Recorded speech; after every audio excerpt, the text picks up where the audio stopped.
The tears wouldn't stop falling as Clara Whitmore gripped the worn leather seats of the stagecoach, her entire world destroyed by one man's lies.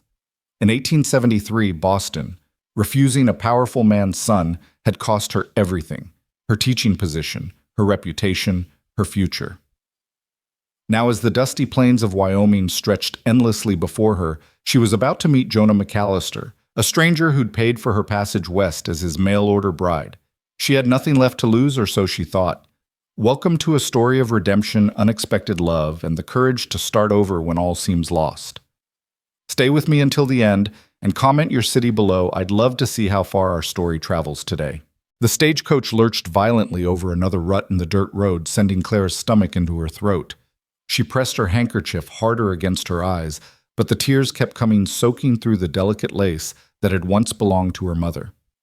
Outside the Wyoming territory stretched in all directions, endless brown plains dotted with sagebrush, so different from the cobblestone streets and gas lamps of Boston she'd left behind. "Willow Creek next stop," the driver bellowed from his perch above. Clara's heart hammered against her ribs. This was it, the end of her journey and the beginning of what? A lie. A desperate gamble. She didn't even know anymore. All she knew was that Jonah McAllister would be waiting on that platform, expecting to meet the respectable schoolteacher who'd answered his advertisement in the Boston Herald. Not the ruined woman she'd become. She fumbled in her valise for the letter now creased from countless readings during the 5-day journey west. His handwriting was strong and clear, just like his words. "Miss Whitmore, your letter touched me deeply. A woman of education and refinement would be a blessing to this rough country. I promise you a good home, respect and partnership in building something lasting. I am not a rich man, but I'm honest and hardworking. If you're willing to take this chance, I'll make sure you never regret it." Jonah McAllister. Partnership, respect. The words mocked her now. How could she tell him the truth that Clara Whitmore, 26 years old, formerly of Beacon Hill's finest families, was now a pariah, that her name was whispered in Boston's drawing rooms as a cautionary tale? The coach began to slow, and through the dust-covered window, Clara could see the rough wooden buildings of Willow Creek emerging from the prairie like broken teeth. Her hands trembled as she tried to smooth her traveling dress, a deep blue wool that had seen better days, though it was the finest thing she still owned. "Ma'am?" The driver's assistant appeared at the door, offering his hand. "We've arrived." Clara forced herself to take his rough palm, stepping down onto the wooden platform. The late afternoon sun painted everything golden, but she barely noticed. Her eyes were drawn immediately to the tall figure standing near the station house. Jonah McAllister was nothing like she'd imagined. Where she'd expected a grizzled frontiersman, she found a man perhaps 35 years old, clean-shaven, except for a neat mustache, wearing his best shirt. She could tell by how carefully it had been pressed. His hat was in his hands, revealing dark hair that curled slightly at his collar, but it was his eyes that stopped her cold, deep brown kind, and currently filled with concern. "Miss Whitmore." His voice was deeper than she'd expected, with a gentle drawl that spoke of Southern origins. "I'm Jonah McAllister." She tried to speak, but a sob escaped instead. The exhaustion of 5 days' travel, the weight of her secret, the kindness in his eyes, it all crashed over her at once. She stood there on that platform, tears streaming down her face, while the man who'd paid $300 for her passage west looked on in alarm. "I'm sorry," she managed to choke out. "I'm so sorry. You must think—" "I think you've had a long journey," Jonah said quietly, stepping closer but not touching her. "And I think maybe we should get you somewhere you can rest. My wagon's just over here."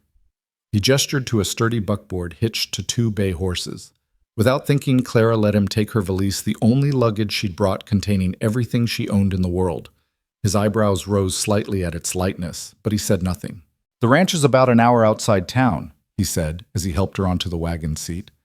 His hands were gentle but strong, and she noticed calluses that spoke of hard work. "I've got a woman from town, Mrs. Henderson, staying at the house. Figured you'd want another woman around until you got comfortable." The thoughtfulness of it nearly undid her completely.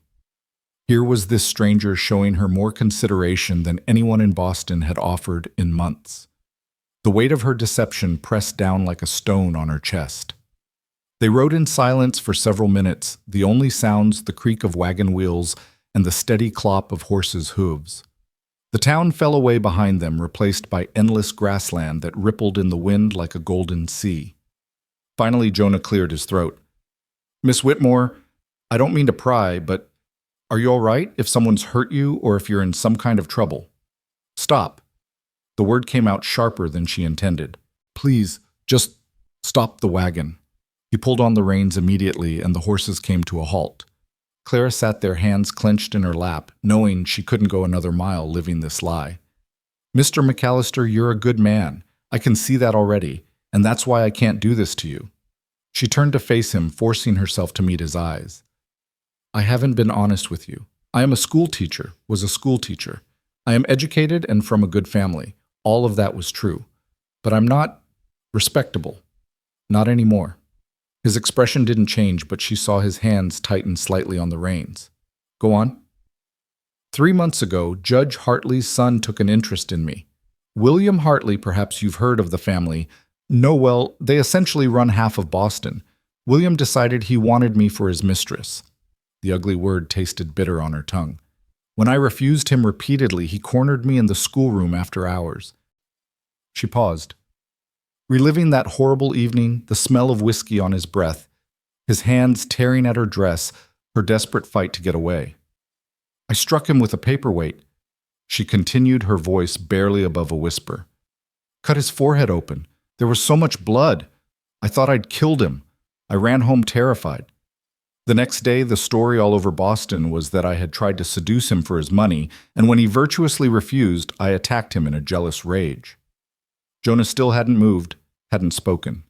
Clara forced herself to continue.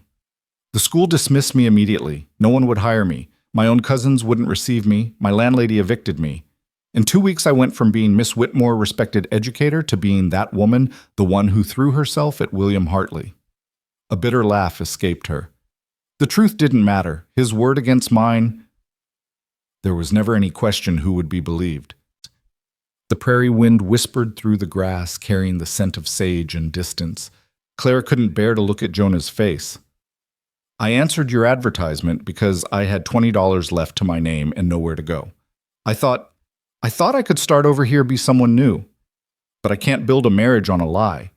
So if you want to take me back to town right now, I understand.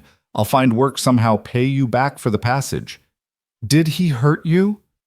The question was so unexpected and asked with such contained fury that Clara's head snapped up. Jonah's kind eyes had gone hard as flint. "Did William Hartley hurt you?" he repeated. He tore my dress, bruised my arms, but I got away before." She couldn't finish the sentence. Jonah nodded slowly, then surprised her by climbing down from the wagon. He walked around to her side and stood there looking up at her with an expression she couldn't read. "Miss Whitmore, Clara, I'm going to tell you something, and I need you to listen real careful. I've been out here for 8 years.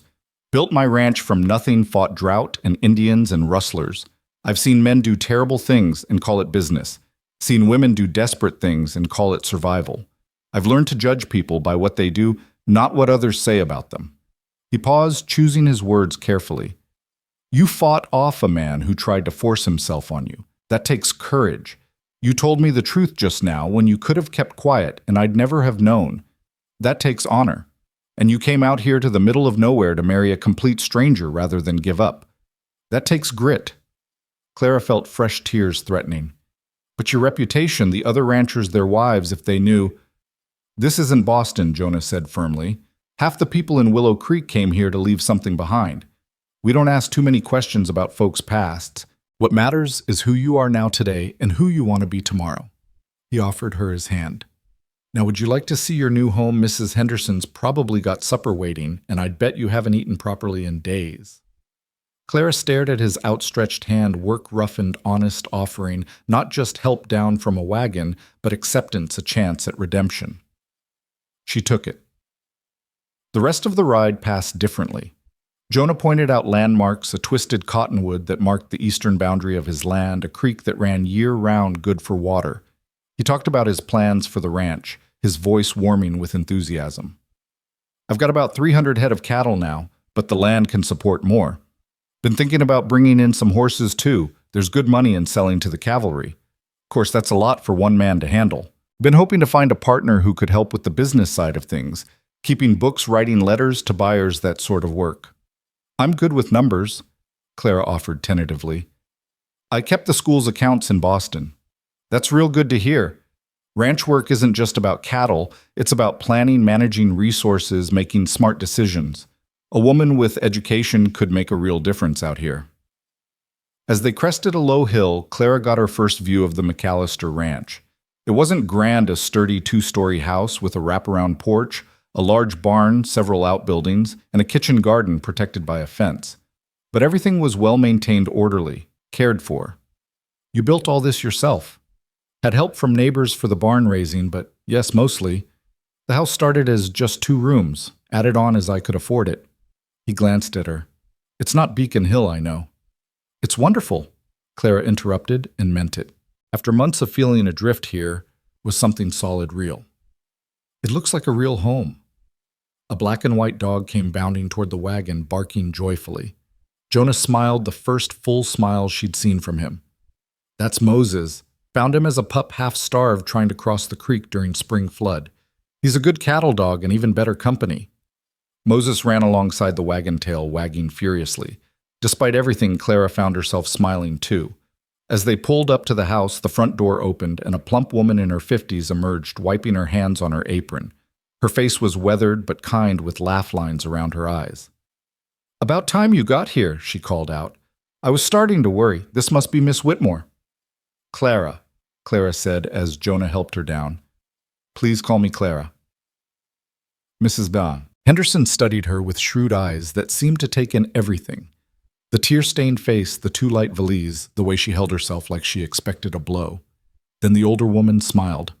Well, Clara, you look like you could use a good meal and a hot bath. Jonah McAllister, you take her things up to the guest room and then make yourself scarce. This young lady needs some tending to. Clara found herself swept into the house, Moses trailing behind. The interior was simple, but clean wood floors, modest furniture, a stone fireplace that dominated the main room. It smelled of beeswax polish and something delicious cooking. Now then, Mrs. Henderson said once Jonah had disappeared upstairs with the valise. I've got beef stew keeping warm and fresh bread just out of the oven.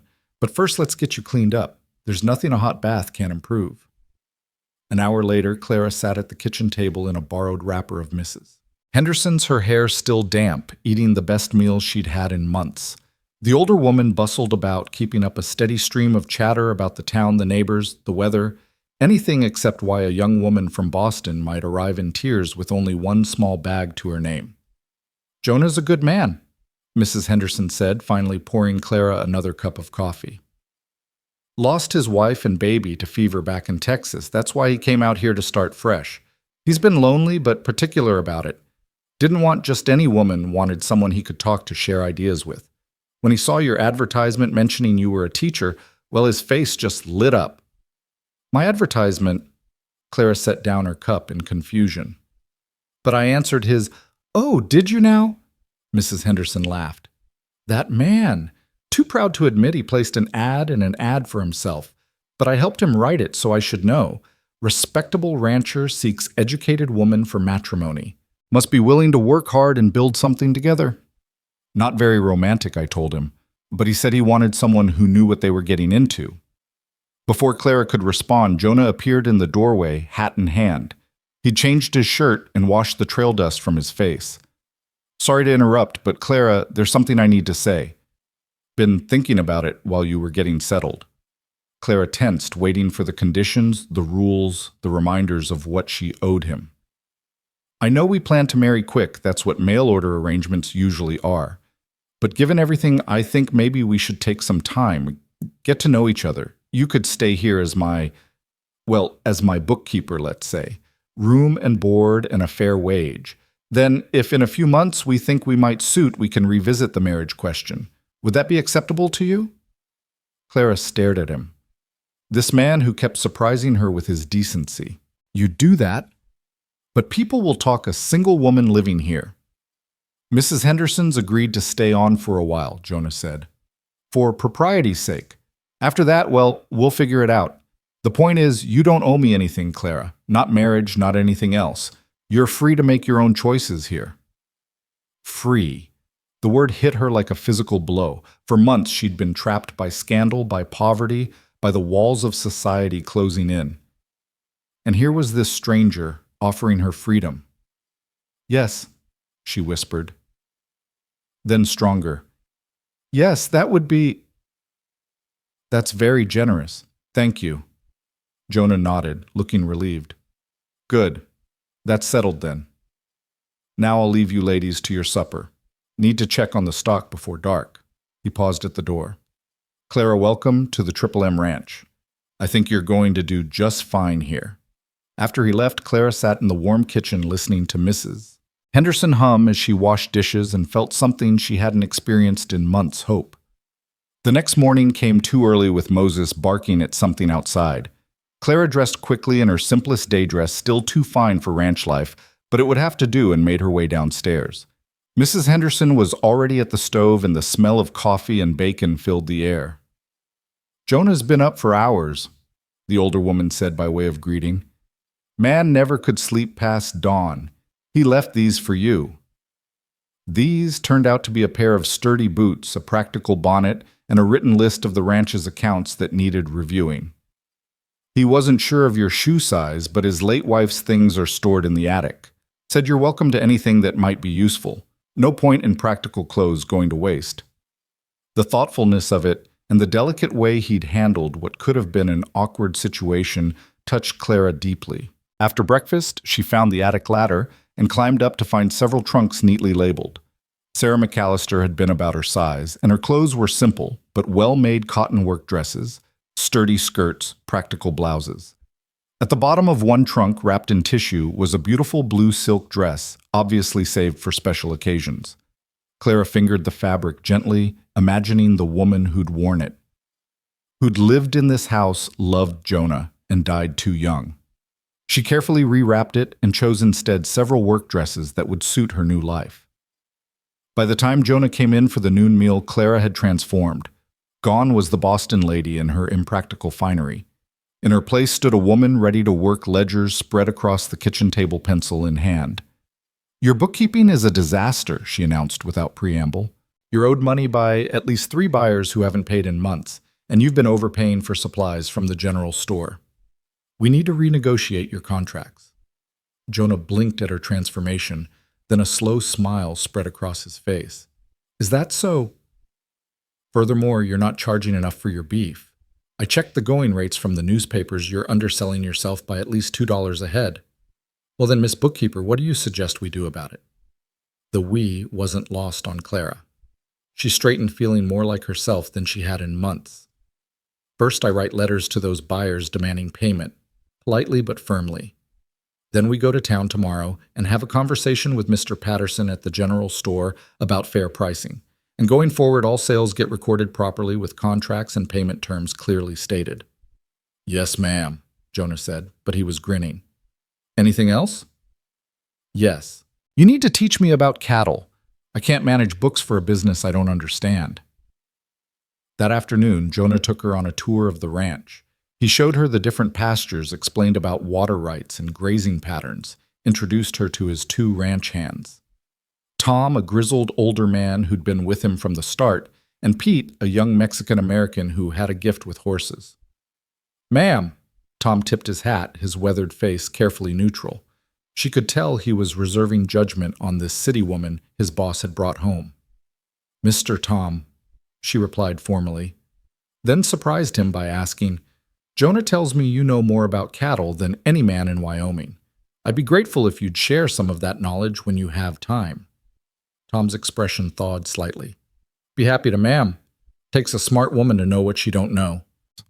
As they walked back to the house, Jonah quiet beside her. Clara felt the enormous sky above them, the endless grass around them, and instead of feeling small, she felt free. The air was clean and sharp, washing away the stifling memory of Boston's drawing rooms. It's beautiful here, she said softly. Frightening, but beautiful. Frightening. So much space, so much sky. In Boston, buildings hem you in, tell you where you can and can't go. Here, she gestured at the horizon. Here you could get lost. Or found, Jonah said quietly, depending on what you're looking for. That evening, after Mrs. Henderson had retired to her room, Clara and Jonah sat on the porch watching the sun set over the mountains. Moses lay between them, occasionally thumping his tail when one of them moved. "Can I ask you something?" Clara said. "Why did you really place that advertisement? A man like you, handsome, successful kind, you could have your pick of women." Jonah was quiet for so long she thought he wouldn't answer. "After Sarah died, I shut myself off. Threw myself into building this place, like if I worked hard enough I could outrun the grief. And I did for a while. Built something I'm proud of, but then I realized I'd built it for no one. What's the point of a legacy with no one to leave it to? What's the point of a beautiful sunset if you've got no one to share it with?" He turned to look at her, his eyes serious in the fading light. "I wasn't looking for just any woman, Clara. I was looking for a partner. Someone who could see what this place could be, not just what it is. Someone who wouldn't be afraid of the work or the isolation. Someone who could teach our children." He paused, color rising in his cheeks. "That is any future children more than just ranching. Give them education, culture, options. And you thought you'd find that through a newspaper advertisement. Worked, didn't it?" He smiled slightly. "You're here." "I'm here because I had nowhere else to go," Clara reminded him. "No." Jonah disagreed. "You could have gone anywhere. California, Oregon, anywhere west. You could have lied about your past, created a whole new identity. You could have done a lot of things, but you chose to answer an advertisement for a wife in Wyoming. That takes a particular kind of courage." They sat in comfortable silence as the stars began to appear, more stars than Clara had ever seen in her life. The Milky Way stretched across the sky like a river of light. "Jonah," she said finally, "what if we don't suit? What if after a few months we realize we've made a mistake? Then I'll have had the pleasure of your company for those months, and you'll have had time to figure out your next step. Either way, we're both better off than we were. You're a strange man, Jonah McAllister." "Maybe, but I prefer to think of myself as practical. Now we should get inside. Tomorrow's a full day. We've got those letters to write and that negotiation with Patterson." As Clara stood to go in, she impulsively touched his shoulder. "Thank you for everything, for being nothing like I expected." "Could say the same about you, Boston," he said, using what would become his pet name for her. "Could say the same about you." The next weeks fell into a rhythm. Clara rose early, though never as early as Jonah, and after breakfast she'd work on the books while he handled the ranch operations. In the afternoons, she'd help Mrs. Henderson with household tasks, learning the practical skills her Boston education had never taught: how to make bread, preserve vegetables, mend clothes for hardware. Twice a week, Jonah would take her out on the ranch, teaching her to ride. She'd only ever ridden side saddle in Boston's parks, and learning to ride astride in split skirts was a revelation of freedom. He taught her to read the weather in the clouds, to identify the different grasses, to understand which cows were healthy and which needed attention. "You're a natural," he told her one afternoon as she helped him move a small herd to fresh pasture. "Most city folk take months to get comfortable around cattle." "They're not so different from my students," Clara laughed. Stubborn, prone to wandering off, and responsive to a firm but kind hand. The comparison made him laugh, a rich sound she was hearing more often. Evenings were her favorite time. After supper, they'd sit in the main room, Jonah working on harness repairs or reading week-old newspapers from town, Clara writing letters or reading from Jonah's small but treasured collection of books. Sometimes they'd talk about the ranch's future, about new breeding stock, or the possibility of a railroad spur coming through. Sometimes they'd share stories from their pasts, Jonah talking about his childhood in Texas, Clara describing Boston's bustle and culture. "Do you miss it?" he asked one evening. "The concerts, the lectures, all that civilization," Clara considered. "I miss parts of it. I miss having other women to talk to. Mrs. Henderson's wonderful, but she'll be leaving soon. I miss having access to books, to news, but..." She paused, trying to articulate something she'd only recently understood. "I don't miss who I had to be there. Every word measured, every action scrutinized. Here I can just be." There's a lending library in town, Jonah offered. Mrs. Patterson runs it out of her parlor, and there's talk of starting a school. They'd need a teacher. Clara's heart jumped at the possibility, but then reality crashed back. They wouldn't want me if they knew. They don't need to know anything except that you're qualified and willing, Jonah said firmly. Your past is your business, Clara. Nobody else's. A few days later, they made the trip to town together. Clara wore one of Sarah's dresses, practical brown wool that wouldn't show the dust, and tried to calm her nerves as they approached the general store. This would be her first real test as a member of the community. Patterson's general store dominated Main Street, a two-story building that sold everything from flour to farm equipment. Mr. Patterson himself was a thin, sharp-faced man who looked at Clara with obvious curiosity. "This is Miss Whitmore," Jonah said simply. "She's handling my accounts now." "That's so." Patterson's eyes narrowed. "No offense, miss, but ranching accounts are complex." "Indeed they are," Clara interrupted smoothly. "Which is why I was surprised to find several discrepancies in your billing. For instance, you charged Mr. McAllister for 50 pounds of flour in June, but your delivery receipt shows only 40. There are similar issues with the coffee sugar and ammunition orders." She produced the carefully prepared documentation, laying it out on the counter with precision. Patterson's face went from skeptical to defensive to resigned as she walked through each error. "Must have been clerical mistakes," he muttered. "I'm sure," Clara said pleasantly, "which is why I've prepared corrected invoices for the past 6 months. After you adjust the balance, Mr. McAllister will owe you." She made a show of calculating, though she knew the figure by heart, $17.32, rather than the $43 on your books. Patterson looked like he'd swallowed a lemon, but he couldn't argue with her figures. As he grudgingly made the corrections, Clara became aware of other customers watching, several ranch wives who'd stopped their shopping to observe this exchange. "Additionally," Clara continued, "going forward, we'll need itemized receipts for all deliveries signed by both your delivery man and someone at the ranch. I'm sure you'll agree that accurate record-keeping benefits everyone."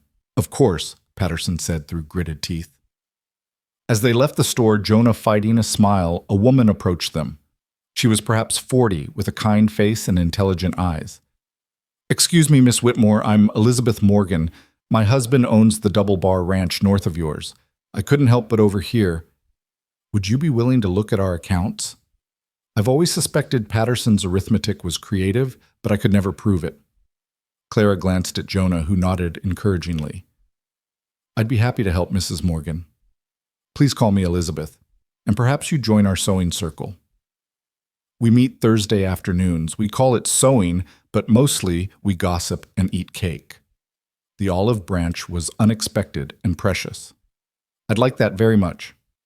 As they drove home, the wagon loaded with correctly priced supplies, Jonah reached over and briefly squeezed her hand. "You were magnificent in there. Patterson's been overcharging ranchers for years, but nobody could ever pin him down." "It's just mathematics," Clara said, but she was glowing from the praise and the acceptance she'd felt from Elizabeth Morgan. "It's more than that. You stood up to him, made your case, and earned respect. That's no small thing."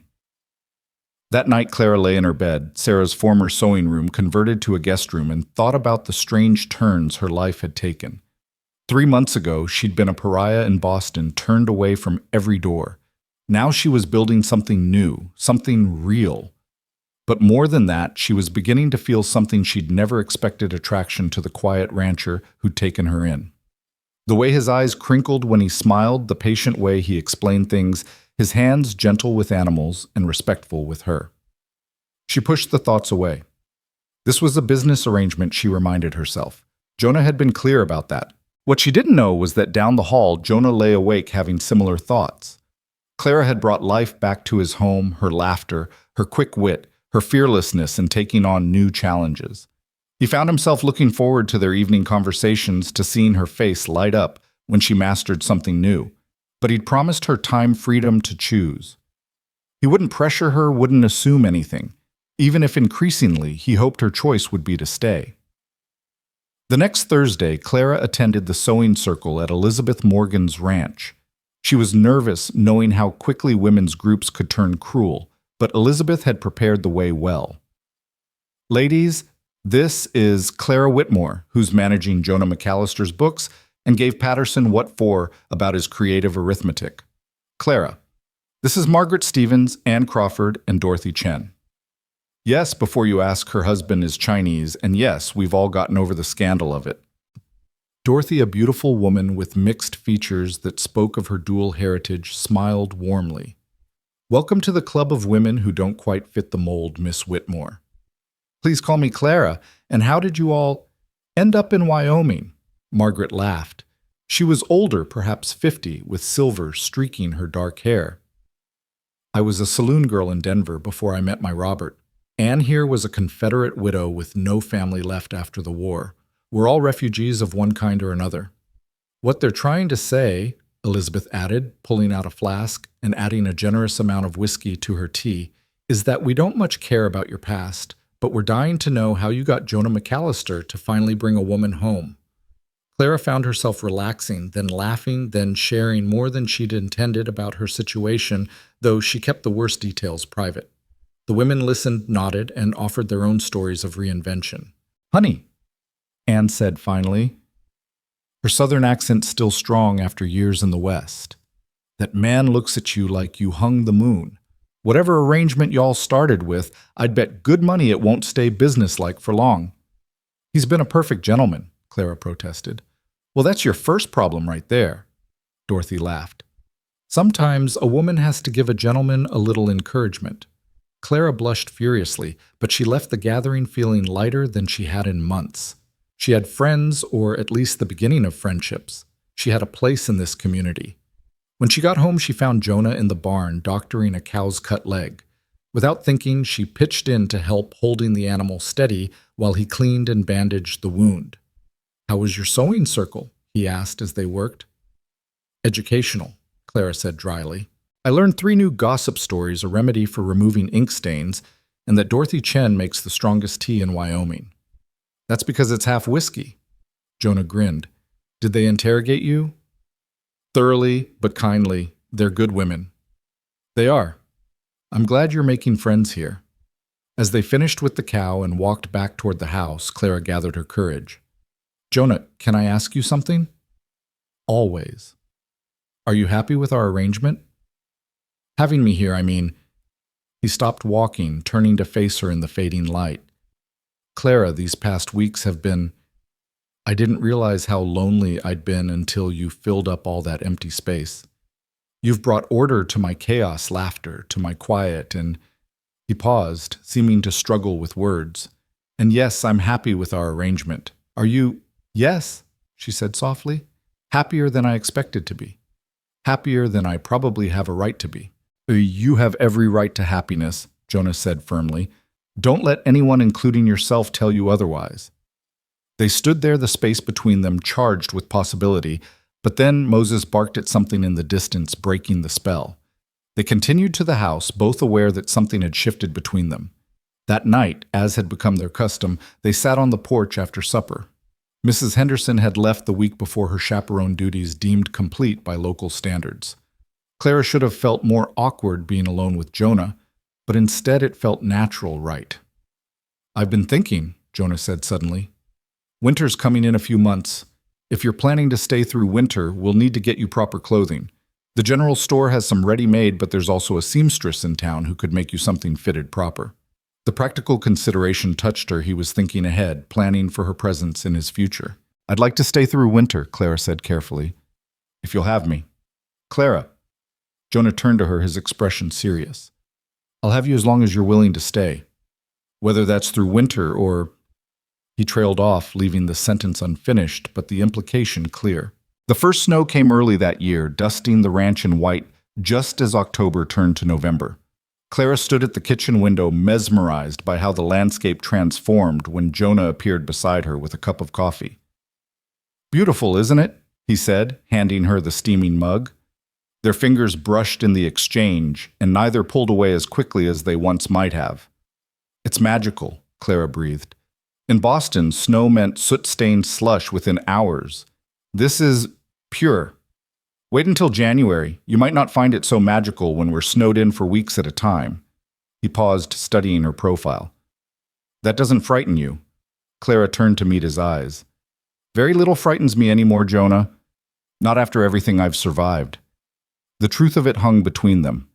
Over the past 2 months, Clara had transformed from the desperate woman who'd stepped off the stagecoach into someone strong, capable, essential to the ranch's operations. She'd reorganized not just Jonah's books, but his entire business approach, negotiating better contracts with buyers, establishing relationships with other ranchers' wives who proved invaluable for information and support. I need to check the horses, Jonah said, but he didn't move. They stood there, shoulders nearly touching, watching the snowfall. Clara, Mr. McAllister. Tom's voice shattered the moment as he burst through the door. We got trouble. Rustlers hit the Morgans last night, took 30 head. Jonah's entire demeanor changed, hardening into something Clara had never seen before. How many men? 4, maybe 5. Sheriffs forming a posse. Wants every available man. Saddle Tempest. I'll get my rifle. Jonah was already moving, then stopped, looking back at Clara. You'll be safe here. Pete's staying to watch the ranch. You're going after armed rustlers. Fear clawed at Clara's throat. She'd lost so much already. The thought of losing Jonah too was unbearable. It's what neighbors do, he said simply. I'll be back by tomorrow night. Before she could think, Clara crossed the room and gripped his arm. Promise me you'll be careful. Promise me, Jonah. Something flickered in his eyes. Surprise, warmth, maybe hope. I promise. Lock the doors after dark. Pete will be close if you need anything. Then he was gone, leaving Clara standing in the kitchen with her heart hammering and the terrible realization that somewhere in these past months Jonah McAllister had become far more than just her employer or even her friend. The next 24 hours were the longest of Clara's life. She threw herself into work balancing ledgers that were already balanced, writing letters that didn't need writing, cooking enough food for a small army. Pete, a quiet young man who usually deferred to her with almost painful shyness, checked in periodically, assuring her that rustler gangs rarely struck the same area twice in succession. Besides, he said, trying to comfort her, Mr. Jonah's about the best shot in the territory. He'll be fine, Miss Clara. But Clara couldn't shake her fear. As night fell, she found herself in Jonah's study, surrounded by the things that made him who he was. Agricultural journals he studied religiously, the Bible that had belonged to his father, a daguerreotype of Sarah that he kept on his desk. Clara studied the woman's face, pretty serene, everything Clara wasn't. I'm falling in love with your husband, she whispered to the photograph. I didn't mean to. I came here with nothing, expecting nothing, and he gave me everything. I hope you'd understand. She must have dozed in his chair because she woke to the sound of horses approaching. Dawn was breaking, painting the snow pink and gold. Clara flew to the door just as Jonah dismounted, dirty and exhausted, but whole. Did you catch them? She asked, drinking in the sight of him, reassuring herself he was real and safe. We did. They're on their way to Cheyenne for trial. He looked at her standing there in yesterday's dress, her hair unpinned, and something in his expression softened. Were you waiting up for me? I couldn't sleep. I was worried. They stood there in the doorway, snow beginning to fall again, and Jonah reached up to touch her cheek. Clara, you could have been killed, she interrupted, surprising herself with the vehemence in her voice. You could have been shot, and I never would have told you. She stopped, catching herself before she said too much. Told me what? His voice was gentle, his thumb still tracing her cheekbone. Clara's courage failed her. How grateful I am for everything you've done for me. Disappointment flickered across his features, but he nodded. You never need to be grateful to me, Clara. Everything you have here you've earned twice over. The moment passed, but something had changed between them. The careful distance they'd maintained was crumbling, and they both knew it. As November progressed, their relationship shifted in subtle but unmistakable ways. Jonah's hand would linger when he helped her with her coat. Clara would find excuses to bring him coffee in the barn, staying to talk while he worked. Their evening conversations stretched later and later, neither wanting to be the first to retire. The sewing circle noticed immediately. That man is courting you, Elizabeth announced during one Thursday gathering. Don't even try to deny it. We have an arrangement, Clara protested weakly. Oh, honey, Dorothy laughed. The only arrangement you two have is that you're both too stubborn to admit what everyone else can see. He's still in love with his wife, Clara said quietly, voicing her deepest fear. The room went silent. Then Margaret, the eldest of them, spoke gently. Clara, dear, loving someone who's gone and loving someone who's here aren't mutually exclusive. The heart has room for both. Trust me, I've been married 3 times, twice widowed, and my current husband knows he shares my heart with ghosts. It doesn't diminish what we have. That evening, Clara found herself studying Jonah across the dinner table, wondering if Margaret was right. He was explaining his plans for spring, his eyes alight with enthusiasm, and she realized with a start that he was including her in every aspect. We should consider never I anymore. You're assuming I'll still be here in spring, she said carefully. Jonah's fork paused halfway to his mouth. Won't you be? That depends. On what? Clara gathered her courage. On whether you want a bookkeeper or something more. The silence stretched between them, taut as a bowstring. Finally, Jonah set down his fork and stood coming around the table to kneel beside her chair, an echo of a proposal, though he made no move to touch her.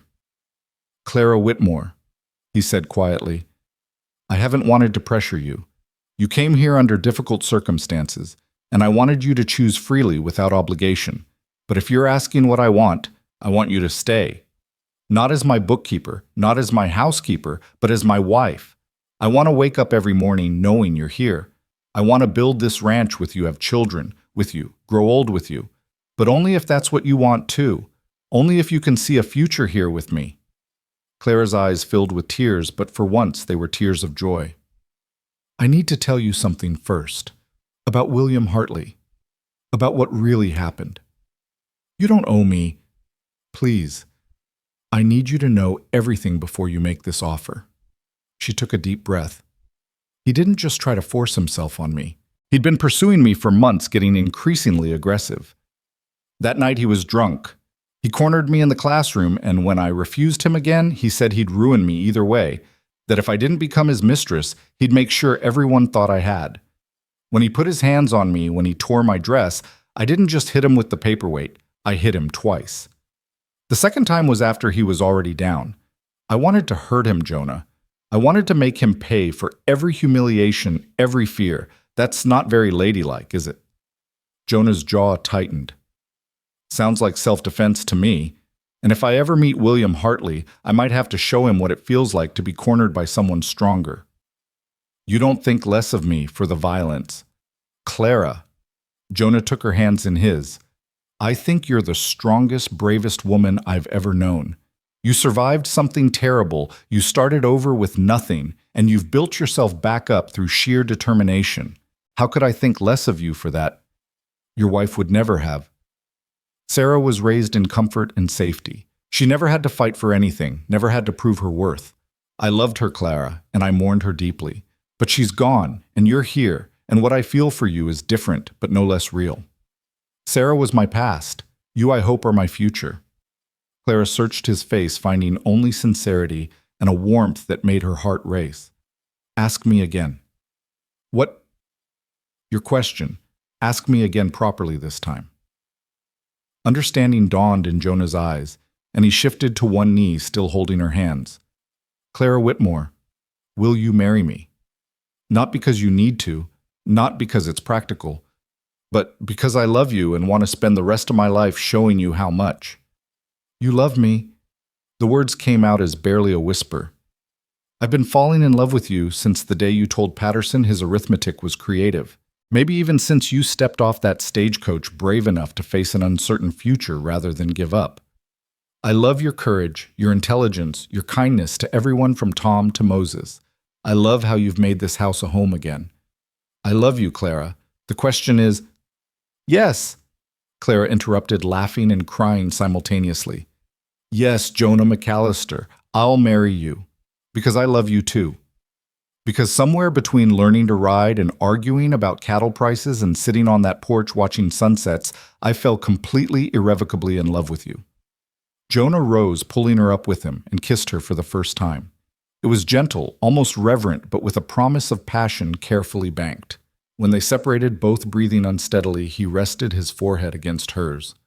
"How soon can we arrange a wedding?" he asked. "Well," Clara said, a smile playing at her lips, "Elizabeth Morgan did say something about the circuit preacher being in town next Sunday. 6 days. I can wait 6 days. I've waited this long to find you. I can wait 6 more days." The announcement of their engagement sent ripples through the small community. Most were pleased the match made sense, and Clara had proven herself a valuable addition to the area. But there were some whispers, particularly from newer arrivals, who wondered about the propriety of the situation. These whispers reached a crescendo when Martha Blackwood, the banker's wife, who'd recently arrived from St. Louis, made a pointed comment at the general store about certain standards needing to be maintained even on the frontier. Clara, who was purchasing fabric for her wedding dress with Elizabeth and Dorothy's help, felt the familiar chill of social censure. But before she could respond, Dorothy Chen stepped forward. "Mrs. Blackwood, are you referring to standards like marrying for love rather than money? Or perhaps the standard of judging people by their character rather than their circumstances? Because those are the standards we maintain here." "I simply meant," Martha began, her face reddening. "We know what you meant," Elizabeth interjected coolly.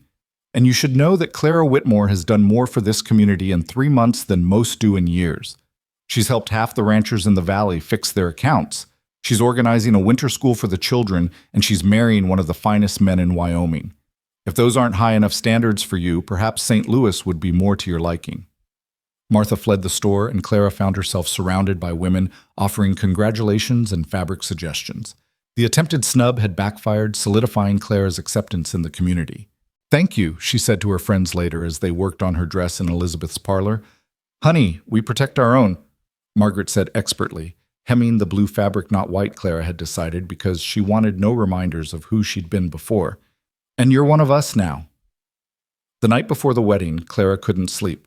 She wandered the house that would officially become hers tomorrow, touching things that had become familiar. The rocking chair where she read in the evenings, the kitchen table where she'd spread out the ranch's books, the porch rail where she and Jonah had leaned while watching countless sunsets. She found him on the porch, despite the cold, wrapped in his heavy coat, looking out at the snow-covered land. "Couldn't sleep either," she asked, joining him. "Too much thinking," he admitted, wrapping his arm around her and pulling her against his warmth. "Tomorrow changes everything." "Are you having second thoughts?" "Never. You. Never." She was quiet for a moment, then said, "I wrote to my cousins in Boston, told them I was getting married." Jonah tensed slightly. "Do you want them to know where you are?" "No. I just wanted them to know I survived, that their dire predictions didn't come true, that I found something better than anything Boston could have offered me." "And what's that?" Clara turned in his arms to look up at him. "Freedom, purpose, love, you."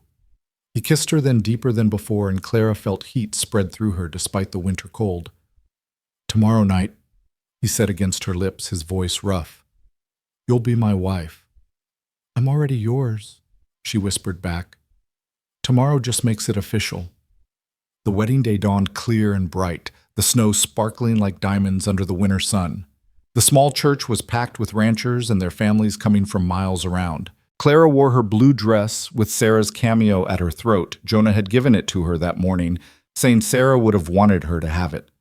Tom walked her down the aisle, gruff and emotional, having appointed himself her surrogate father for the occasion. Pete stood as Jonah's best man, and Elizabeth Morgan served as Clara's matron of honor.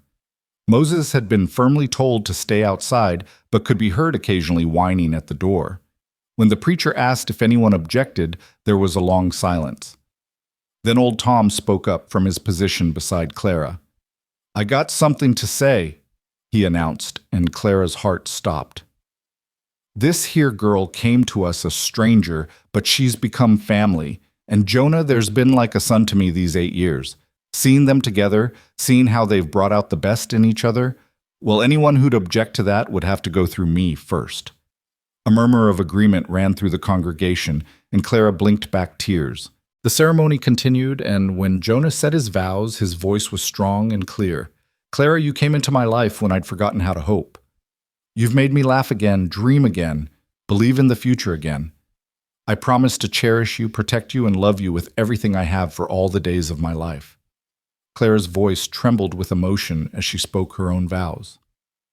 "Jonah, you gave me shelter when I had nowhere to go. But more than that, you gave me respect, partnership, and love. You saw past my circumstances to who I really am. I promise to stand beside you, work alongside you, and love you through whatever comes until my last breath." When the preacher pronounced them husband and wife, and Jonah kissed her in front of the whole community, the church erupted in applause. Even Martha Blackwood, seated in the back, dabbed at her eyes. The reception was held at the ranch with neighbors bringing food and music. Clara danced with Jonah, with Tom, with Pete, even with Moses, who'd finally been allowed inside and seemed determined to celebrate in his own way. As the sun set, painting the snow-covered mountains pink and gold, Jonah pulled her aside. "Happy?" he asked. "Happier than I ever thought possible," Clara said. Then laughed. Who would have thought that answering a newspaper advertisement would lead to this? "I knew," Jonah said, spinning her around. "The moment I saw you step off that coach crying and brave and beautiful, I knew you were going to change everything. You didn't mind the crying. It told me you were real, that you'd been hurt but hadn't let it break you, that you were strong enough for this life but still soft enough to feel." He pulled her closer. "I fell in love with you in that moment, Clara McAllister, even if it took me months to admit it." The use of her new name sent a thrill through her. Clara McAllister. She'd been so many things proper. Boston lady, ruined woman, desperate mail-order bride, efficient bookkeeper.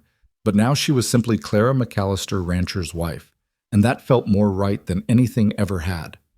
As the party wound down and guests began to leave, calling out good wishes and sly jokes that made Clara blush, she and Jonah stood on their porch watching the wagons disappear into the darkness. "Ready to go inside, Mrs. McAllister?" Jonah asked, his voice low and full of promise. Clara looked up at him. This man who'd saved her in every way a person could be saved, and smiled. "I've been ready since the day I arrived." He swept her up in his arms, carrying her over the threshold, despite her laughing protests, and Moses barked approvingly from the porch. Their wedding night was tender and passionate by turns, a culmination of months of growing love and desire. Clara discovered that the marriage bed approached with love and respect held none of the terror that William Hartley had tried to force upon her.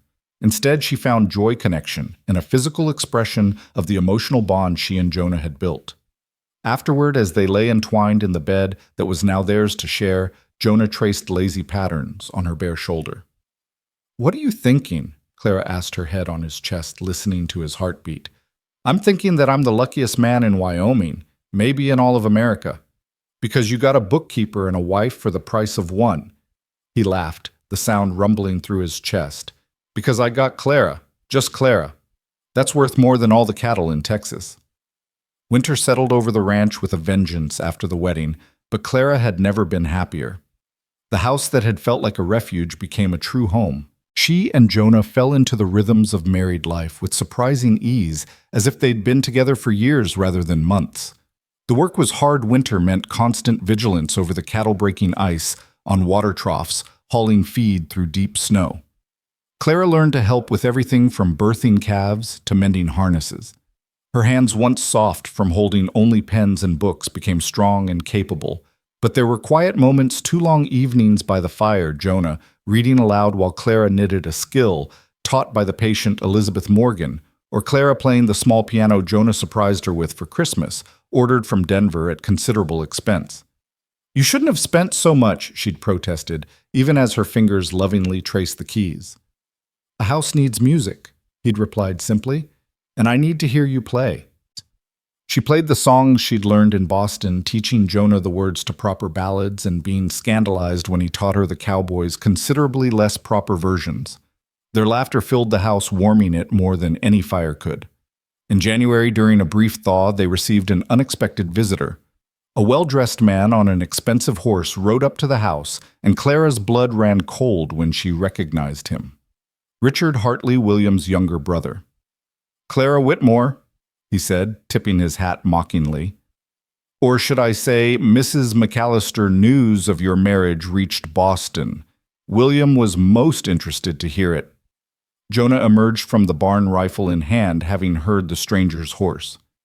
"You're on my property, friend. State your business." Richard's eyes flicked between them, and his smile was unpleasant. "I'm here to deliver a message to your wife. You see, there are certain matters that were left unresolved when she fled Boston." "She didn't flee anywhere," Jonah said quietly, but Clara heard the danger in his tone. "She came here to start a new life, which is her right as a free woman." "Perhaps, but William feels differently. He's prepared to bring charges against her for assault. The statute of limitations hasn't expired, you see. Unless, of course, she'd prefer to come to a different arrangement." "What kind of arrangement?" Clara asked, her voice steady despite her internal terror. "William has business interests expanding westward. It would be useful to have connections here. Your husband's ranch, for instance, would make an excellent way station for our cattle operations." "You're trying to blackmail us," Jonah said flatly. "Such an ugly word. I prefer to think of it as a business proposition." Clara stepped forward, surprising both men. "Tell William this. If he wants to bring charges, he's welcome to try. But he might want to consider what would come out in a trial, how he cornered me alone after hours, how he'd been harassing me for months with witnesses who saw his behavior, how he tore my dress, left bruises on my arms. I kept that dress, by the way. I kept the letters he sent increasingly threatening when I refused him. Did he mention those letters to you, Mr. Hartley?" Richard's confident expression faltered slightly. "Furthermore," Clara continued, her voice gaining strength, "my husband is well respected here. The territorial judge is a personal friend. The sheriff, too. We have a community that knows my character and would testify on my behalf. Does William really want his behavior exposed in open court? Does your family want that kind of publicity? Because I assure you the newspapers here would find it a fascinating story. Wealthy Boston man tries to force himself on innocent schoolteacher, then attempts to ruin her when she defends herself." "You're bluffing. You don't have those letters." Clara smiled coldly. "Would you like to stake your family's reputation on that assumption?" Richard looked between them, clearly reassessing. Jonah moved to stand beside his wife, the rifle still prominently displayed. "I think you should leave now," Jonah said calmly, "and tell William Hartley that if he or anyone else from his family comes near my wife again, they'll answer to me. And unlike Clara, I won't stop at a paperweight." Richard wheeled his horse around but called back, "This isn't over." "Yes, it is," Clara called after him. "Tell William I'm happy now. Happier than I ever could have been as his mistress or anyone else's in Boston. Tell him I won, Mr. Hartley. Despite everything he tried to do to me, I won." After Richard disappeared over the ridge, Clara collapsed against Jonah, shaking. "Did you really keep those letters?" he asked, holding her tight. "Everyone. They're in a safe deposit box in Boston in my cousin's name. I knew someday I might need them." "You brilliant, brave woman." He kissed the top of her head. "Do you think he'll leave us alone?" "I think William Hartley is a coward who only attacks those he perceives as weak. Now that he knows I have weapons to fight back and a husband willing to protect me, he'll slink back to Boston and pretend I never existed." She was right. They never heard from the Hartleys again, although months later Elizabeth Morgan mentioned hearing through her Eastern connections that William Hartley had married a railroad heiress and moved to New York, apparently eager to leave Boston behind. As winter gave way to spring, Clara discovered she was pregnant. She'd suspected for weeks, but waited to be certain before telling Jonah. She chose a Sunday morning when they were lingering over breakfast with nowhere urgent to be. "Jonah," she said, taking his hand and placing it on her still flat stomach, "we're going to need to expand the house again." He looked confused for a moment, then his eyes widened with understanding and wonder. "Clara, are we? Sometime in October, I think. I'll need to see Doc Morrison to be sure, but all the signs are there." Jonah was around the table in an instant, lifting her out of her chair and spinning her around, both of them laughing and crying. "A baby," he kept saying, wonder in his voice. "Our baby." "You're not disappointed it's so soon?" "Disappointed, Clara? I thought after Sarah, the doctor said it was something about me that I might not be able to father children. You've given me another miracle." They stood there in their kitchen, holding each other as the spring sun streamed through windows that Clara had hung with the curtains she'd made over the winter. Outside, Moses barked at something, probably a rabbit. The cattle lowed in the distance. Life went on around them, but in that moment their world had shifted again, expanded to make room for the future they were creating together. "I love you, Jonah McAllister," Clara said against his chest. "And I love you, Clara McAllister, you and our baby, and this life we're building." That afternoon they walked their land together, making plans. Where to put the addition for the nursery, how to manage the ranch work, when Clara was further along names they might choose. Jonah was already talking about teaching their child to ride, while Clara insisted on education coming first. "They can learn both," Jonah laughed. "Ride in the morning, read in the afternoon. And what if it's a girl? Then she'll learn both just the same. Any daughter of yours will be able to do anything she sets her mind to." Clara thought of the woman she'd been just 9 months ago, desperate ruin, seeing no future beyond survival. Now she stood on her own land beside her husband, carrying their child, surrounded by a community that had embraced her. The spring roundup was in full swing when Clara first felt the baby move. She was standing at the corral fence watching Jonah and the hands work the cattle when the flutter came soft as butterfly wings but unmistakable. She pressed her hand to the small swell of her belly, tears springing to her eyes. "You all right, Miss Clara?" Pete called out, noticing her expression from where he was branding a calf.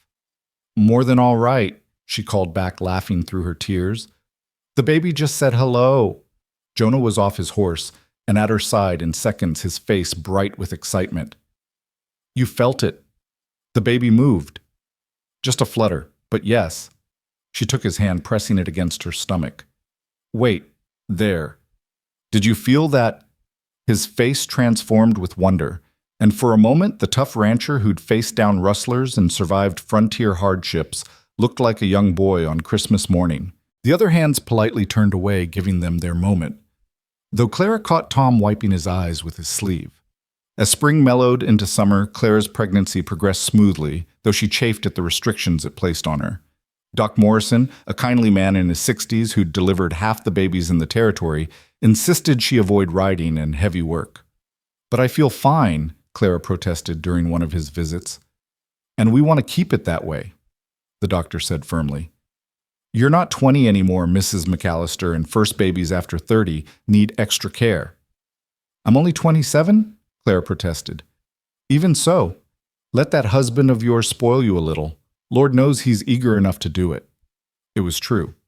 Jonah had become almost comically protective, hiring a young woman from town to help with household chores despite Clara's protests that she could manage. "Jenny needs the work," he argued, referring to the girl whose father had died in a mining accident.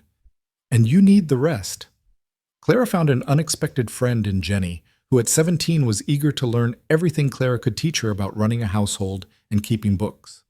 The girl had a quick mind and reminded Clara of some of her brightest students in Boston. "Maybe you should be the teacher when the school opens," Jenny said one afternoon as they worked on preserving early berries. "The school board hasn't approved it yet," Clara said, though she'd been working with Elizabeth and the other ranchers' wives to establish a proper school for the area's children. "They will. Mrs. Morgan says you're the most qualified person in 300 miles. The school debate had indeed become a significant issue in the community. While most families wanted their children educated, there was disagreement about who should teach. Martha Blackwood, still smarting from her earlier social defeat, had put forward her niece from St. Louis. "She has impeccable credentials," Martha argued at the town meeting in June, "educated at a finishing school with experience teaching in proper establishments." "We don't need finishing school manners out here," Elizabeth countered. "We need someone who understands our life, our challenges. Clara McAllister has proven herself part of this community." "But she's expecting," Martha said with false concern. "Surely it wouldn't be appropriate." "I could teach until October and resume after the baby's born," Clara interjected, standing, despite Jonah's attempt to keep her seated. "Many teachers back east do exactly that, and I've already prepared a curriculum adapted to frontier needs practical mathematics for ranch management reading that includes agricultural journals alongside classic science focused on weather patterns and animal husbandry." The room buzzed with interest. Several ranchers who'd benefited from Clara's help with their books spoke up in support. The woman saved me $300 in bad contracts, called out Jim Stevens. I trust her to teach my boys. She taught my Maria to read in just 2 months of Sunday visits, added Miguel Rodriguez, one of the Mexican-American ranchers from the Southern Valley. My daughter reads better than I do now. When the vote came, it wasn't even close. Clara would be Willow Creek's first official school teacher starting in September if her health allowed, and resuming the following spring after the baby came. Walking home from the meeting, Jonah's arm around her expanding waist, Clara felt a deep satisfaction. You've conquered them all, he said proudly. Even Martha Blackwood voted for you in the end. She had to after everyone else did. But Jonah, what if the baby comes early? What if I can't? Then Jenny or Elizabeth will fill in until you can. Stop borrowing trouble, Boston. You've got a whole community behind you now. As July brought scorching heat that made Clara grateful for the enforced rest, an unexpected letter arrived that threatened to shatter their hard-won peace. It was from her cousin Louise in Boston, the only family member who'd shown her any kindness during her scandal. My dear Clara, the letter began, I was overjoyed to receive word of your marriage and current happiness. However, I write with some urgency to warn you. William Hartley has suffered a severe financial reversal, some failed speculation in railroad stocks. In his desperation and bitterness, he's been making threats about pursuing that old matter with you. His brother Richard apparently told him of your husband's prosperity, and William seems to think he might extract some financial settlement. I wanted you to be prepared. Your loving cousin Louise. Clara's hand shook as she showed the letter to Jonah that evening. He read it twice, his jaw tightening with each word. He won't get within 100 miles of you, Jonah said flatly. I'll wire the sheriff in Cheyenne, alert the territorial marshal. The man's a known coward. He won't risk coming here himself.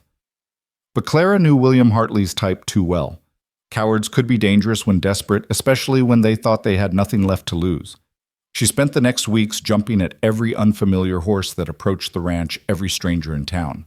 Her fears proved founded when in early August, she was at the general store with Jenny selecting fabric for baby clothes when a man in a cheap suit approached her. He had the look of a city lawyer fallen on hard times, shabby genteel, she'd heard it called. Mrs. McAllister, my name is Cornelius Wade. I represent Mr. William Hartley in a matter of some delicacy. Clara's hand went protectively to her belly.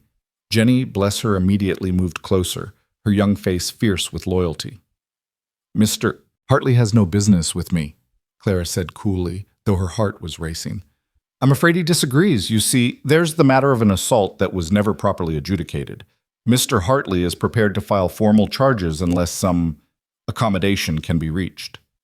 You mean, unless we pay him off, Clara said loudly enough for others in the store to hear. Several heads turned their way. Wade flushed. I wouldn't put it so crudely. Mr. Hartley has suffered significant damages, physical and reputational. Compensation seems only fair. Fair? Clara's voice rose. Fair would have been if William Hartley had faced charges for attempting to force himself on me. Fair would have been if my word had been believed over his lies. Fair would have been keeping my teaching position instead of being driven from Boston in shame for defending myself. By now half the store was listening. Mr. Patterson had even stopped tallying his accounts to watch. Ma'am, perhaps we should discuss this privately, Wade began. No, Clara said firmly. You came here publicly to threaten me. You can hear my answer publicly. Tell William Hartley that I will never give him 1 cent. Tell him that if he wants to pursue charges, he's welcome to try. I have witnesses to his harassment. I have the letters he sent me promising to ruin me if I didn't become his mistress, and I have a torn dress with his blood on it from where I defended myself. Moreover, I have a husband and a community who will stand by me. You can't prove— Can't I? Clara reached into her bag and pulled out a packet of letters she'd taken to carrying since Louise's warning arrived. Would you like me to read them aloud? I'm sure everyone here would be fascinated to hear what the respectable William Hartley wrote to a young schoolteacher. This one's particularly interesting where he describes in detail what he planned to do to me. Wade went pale. Those could be forgeries. Then let a court decide. But I wonder what Boston society would think when these letters are published in the newspapers, and make no mistake, Mr. Wade, they will be published. Every sordid detail of William Hartley's attempted assault on a defenseless woman. The store had gone completely silent. Then Tom's voice rang out from the back where he'd been purchasing ammunition. "This fellow bothering you, Miss Clara?" "I was just leaving," Wade said quickly, backing toward the door. But he stopped at the threshold trying to salvage some authority. "Mr. Hartley won't be pleased. He has resources, influence." "Had," Clara corrected. "From what I hear, he's lost most of his money and all of his credibility. He's a ruined man grasping at straws, sending a cut-rate lawyer to threaten a pregnant woman. Tell him to stay in Boston and be grateful I don't pursue charges against him for harassment and extortion." Wade fled, and the store erupted in supportive murmurs. Mrs. Patterson came around the counter to embrace Clara, while the men nodded approvingly. "Handled him like a boss mare handles an upstart colt," Tom said admiringly. When Clara got home and told Jonah what had happened, he was torn between pride in her strength and fury that she'd had to face it alone. "I should have been there," he said, pacing their bedroom as Clara sat on the bed exhausted from the confrontation. "I didn't need you there," Clara said gently. "That's the point, Jonah. A year ago I would have crumbled. I would have paid anything to make him go away. But now, I'm not that frightened woman anymore. I'm Clara McAllister, and I'm not afraid of William Hartley or anyone else." Jonah stopped pacing and knelt before her, taking her hands. "You're the strongest woman I know. But you don't have to be strong alone anymore. We're partners, remember? I know. And knowing you'd stand with me gave me the courage to stand up to Wade. But I needed to do it myself to prove that William Hartley has no power over me anymore." They never heard from Wade or William Hartley again. Years later, Clara would learn through Louise that William had drunk himself to death in a boarding house in New York alone and unmourned. But that August day was the last time his shadow would fall across her life. As summer waned and September brought cooler weather, Clara threw herself into preparing for the school's opening. The community had converted an old storage building into a one-room schoolhouse, with Jonah and the other ranchers providing lumber for desks and benches. Clara, despite her increasingly cumbersome pregnancy, supervised every detail. "You need to rest," Jonah said for the 100th time as he found her organizing books on newly built shelves. "I'll rest when it's ready," Clara replied, then gasped and grabbed her belly as a particularly strong kick nearly doubled her over. "Clara." Jonah was beside her, instantly supporting her weight. "I'm fine. The baby's just eager to join the preparations." She straightened, rubbing the spot where a tiny foot or elbow had jabbed her. "Only 6 more weeks." "Or less," Doc Morrison said when he examined her a few days later. "This baby's dropped already. Could come any time after the month's turn." The possibility both thrilled and terrified Clara. She'd helped with calving and foaling, but human birth was different, more dangerous. She'd heard the stories, knew the risks. Sarah McAllister had died in childbirth after all. Perhaps sensing her fears, Jonah became even more attentive. He moved his work closer to the house, had Tom or Pete constantly within shouting distance, and arranged for Mrs. Henderson to return from her daughter's ranch to stay with them as September turned to October. The school opened on September 15th with 12 students ranging in age from 6 to 16. Clara, enormous with pregnancy, but determined, taught sitting down when necessary and relied on her older students to help with the younger ones. "Education is not just about books," she told them on that first day. "It's about understanding your world and finding your place in it. You'll learn to read and write and figure yes, but you'll also learn to think, to question, to solve problems. You'll learn skills that will serve you whether you become ranchers, merchants, or anything else you dream of being." Young Maria Rodriguez raised her hand. "Can girls be anything too, Mrs. McAllister?" "Girls can be anything they're brave enough to work for," Clara said firmly, thinking of her own journey. "Don't let anyone tell you otherwise." The weeks passed in a blur of teaching, preparing for the baby, and managing what she could of the ranch books. Clara pushed herself perhaps harder than she should have, determined to establish the school properly before her confinement. On October 3rd, she taught a full day despite increasing back pain. That evening, as she served supper, her water broke in a dramatic gush that soaked her skirts and sent Jonah into a panic. "The baby, it's coming. Mrs. Henderson, Tom, somebody." "Jonah, calm down," Clara said, though she gripped the table as the first real contraction hit. "We have time. First babies take hours." But this baby, perhaps taking after its determined mother, had other ideas. The contractions came fast and hard, barely giving Clara time to breathe between them. Doc Morrison, summoned by a frantic Pete, arrived to find Clara already pushing Jonah pale as death beside her, and Mrs. Henderson calmly managing everything.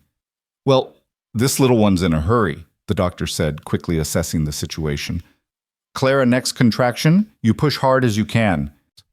The pain was beyond anything Clara had imagined, but she focused on Jonah's eyes, on his voice, telling her she was strong. She could do this. He loved her. And then, after what felt like hours, but was actually less than one, a baby's cry filled the room. "It's a girl," Doc Morrison announced, placing the squalling infant on Clara's chest. A healthy, perfect girl. Clara looked down at her daughter, red-faced, wrinkled, with a shock of dark hair like Jonah's, and fell completely in love.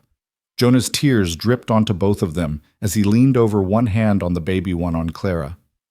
"She's beautiful," he whispered, "just like her mother." "What will you name her?" Mrs. Henderson asked efficiently, cleaning up, while the doctor tended to Clara. Clara and Jonah looked at each other. They'd discussed names for months, but hadn't decided. "Hope," Clara said suddenly. "Hope Sarah McAllister. For the hope that brought us together and the woman who loved you first." Jonah's voice was thick with emotion. "Hope. It's perfect." The news of Hope's birth spread quickly through the valley. By the next day, gifts began arriving: knitted blankets, carved toys, preserved foods for the exhausted parents. The entire community, it seemed, wanted to welcome this child, who represented so much new beginnings, the future of their frontier town, the triumph of love over adversity. Elizabeth Morgan was one of the first visitors, bringing a beautiful quilt she'd been secretly working on for months. "She's going to be something special," Elizabeth said, watching Hope nurse. "I can tell. She's got your spirit and Jonah's steadiness. This child will move mountains." "Right now I'd settle for her sleeping more than 2 hours at a time." Clara laughed tiredly. But despite the exhaustion, the endless feeding and changing and soothing, Clara had never been happier. Watching Jonah hold their daughter, seeing his large, work-roughened hands, gentle as he cradled her tiny form, filled her with a contentment she'd never imagined possible. 2 weeks after Hope's birth, on a crisp October morning with the aspens golden on the mountainsides, Clara sat on the porch in her rocking chair, the baby at her breast, when she saw riders approaching. Her body tensed. Unexpected visitors still made her nervous, but then she recognized the lead rider. It was her cousin Louise from Boston. "Louise?" Clara stood carefully, Hope protesting the interruption to her meal. "What are you doing here?" Louise dismounted, travel-worn but smiling, and embraced Clara carefully. "I came to meet your daughter and see this life you've built. I hope you don't mind I brought someone with me." The second rider dismounted, and Clara gasped. It was Mrs. Elmwood, her former employer from the school, the woman who'd been forced to dismiss her. "Clara, my dear," the older woman said, tears in her eyes. "I've come to apologize and to bring you something." She pulled a packet from her saddlebag. "These are testimonials from your former students and their parents. After you left, after the truth about William Hartley began to come out, he assaulted another woman, you see, and this time there were witnesses. People began to speak up. These letters clear your name completely." Clara took the packet with trembling hands. The truth came out. "Eventually it always does," Mrs. Elmwood said. "Hartley's dead now, drank himself to death, but before he died, he was exposed for what he was. These letters are your vindication should you ever need them." Clara looked at the packet, then at Hope in her arms, then at Jonah, who'd come from the barn to stand supportively beside her. "Thank you," she said to Mrs. Elmwood. "But I don't need vindication anymore. I have everything I need right here." Louise stayed for a week, marveling at Clara's transformation and falling in love with the frontier life. Mrs. Elmwood stayed only 2 days, long enough to see Clara teaching in the little schoolhouse, Hope sleeping in a cradle beside her desk. "You've become who you were always meant to be," the older woman said as she prepared to leave.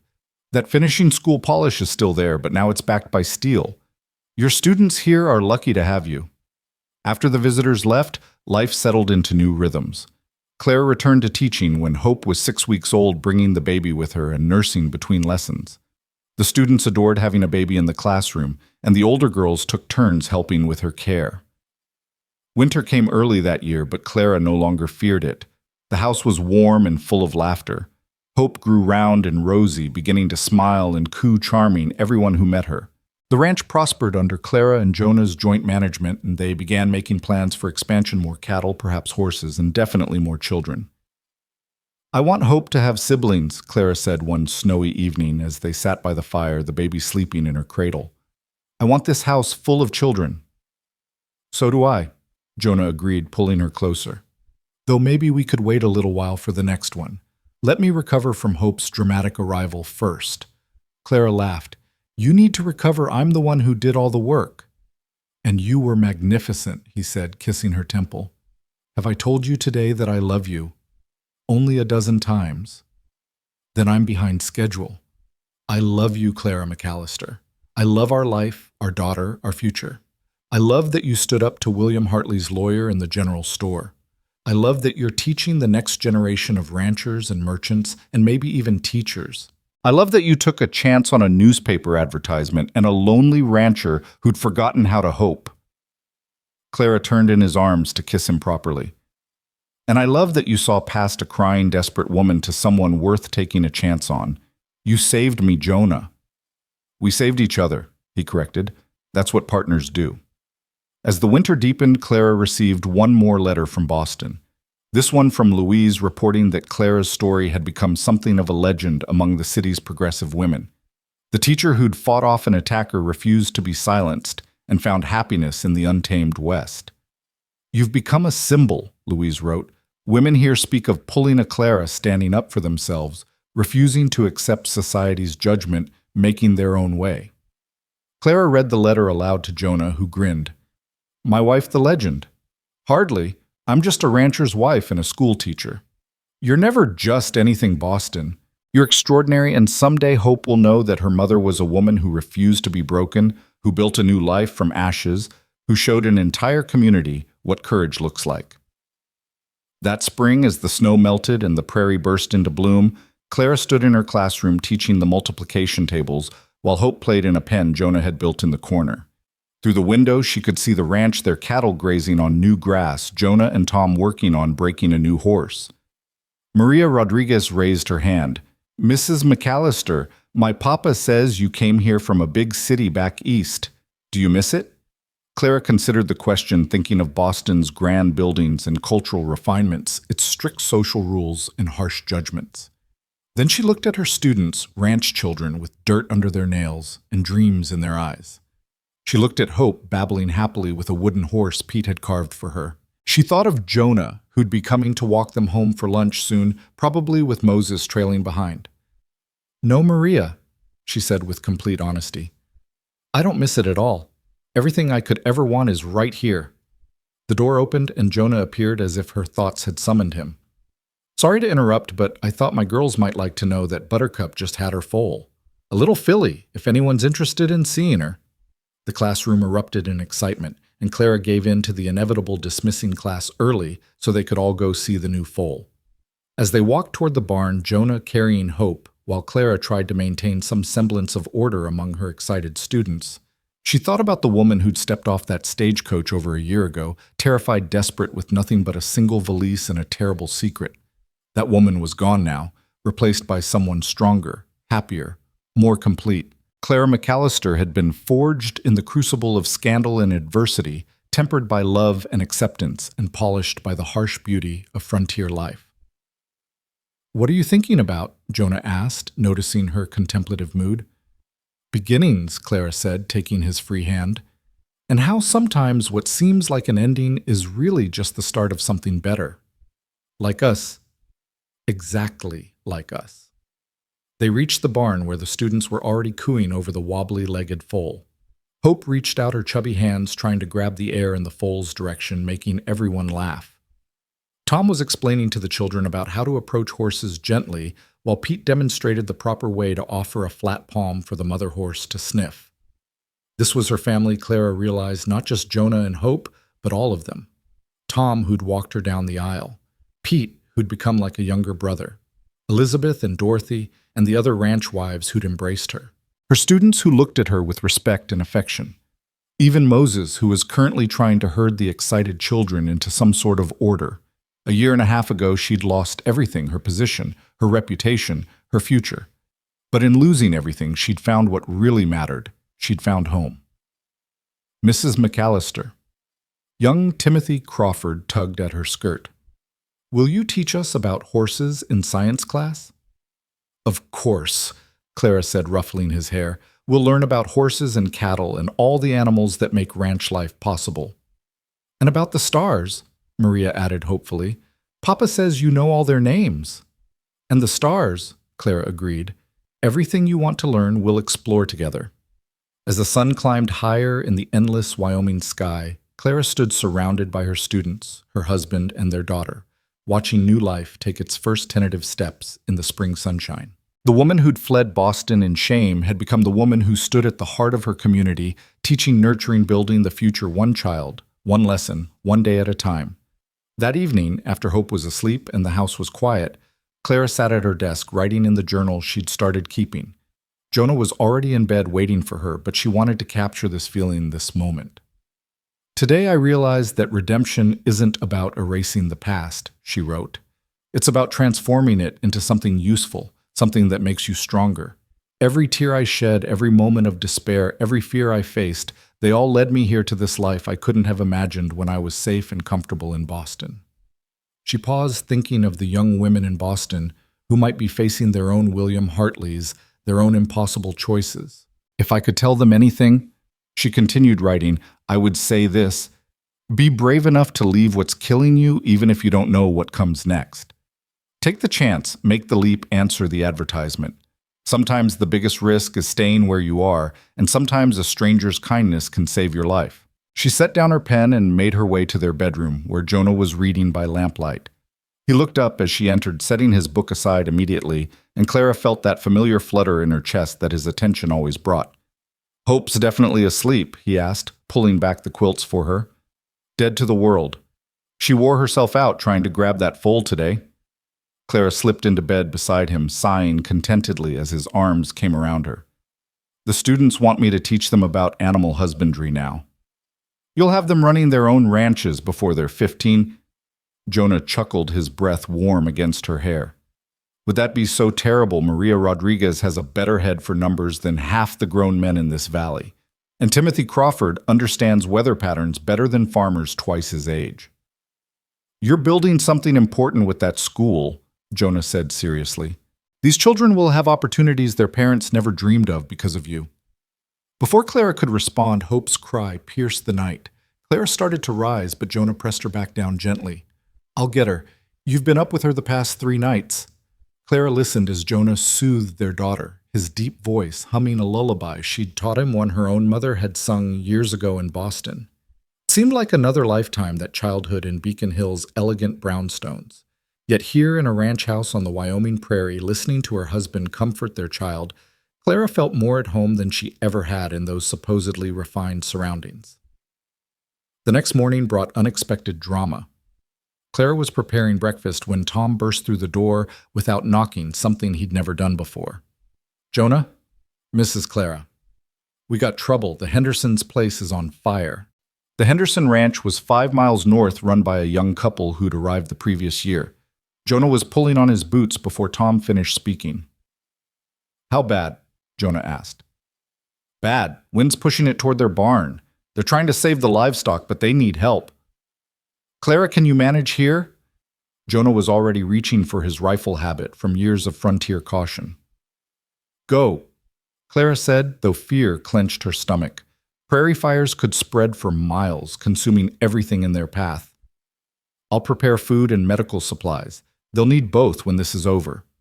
Within minutes, Jonah, Tom, and Pete were racing toward the smoke column rising black against the morning sky. Clara watched them go, then turned to see Jenny arriving for her daily help with Hope. Did you see the smoke? Jenny asked, breathless from running. The Henderson place. Here, help me pack supplies. They'll need everything we can spare. For the next hours, Clara and Jenny worked with efficient urgency, preparing bandages from clean cloth packing food that wouldn't spoil, gathering spare blankets and clothes. Hope, sensing the tension, was fussy, but Clara strapped her to her chest in a sling Dorothy Chen had taught her to make, freeing her hands for work. Elizabeth Morgan arrived around noon, her wagon loaded with supplies from her own ranch.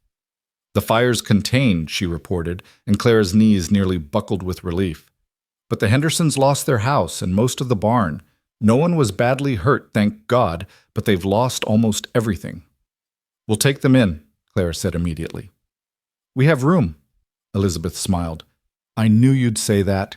I've already told Alice Henderson you would. She's in my wagon, smoke, inhalation, and shock. Their boy Jimmy's with her."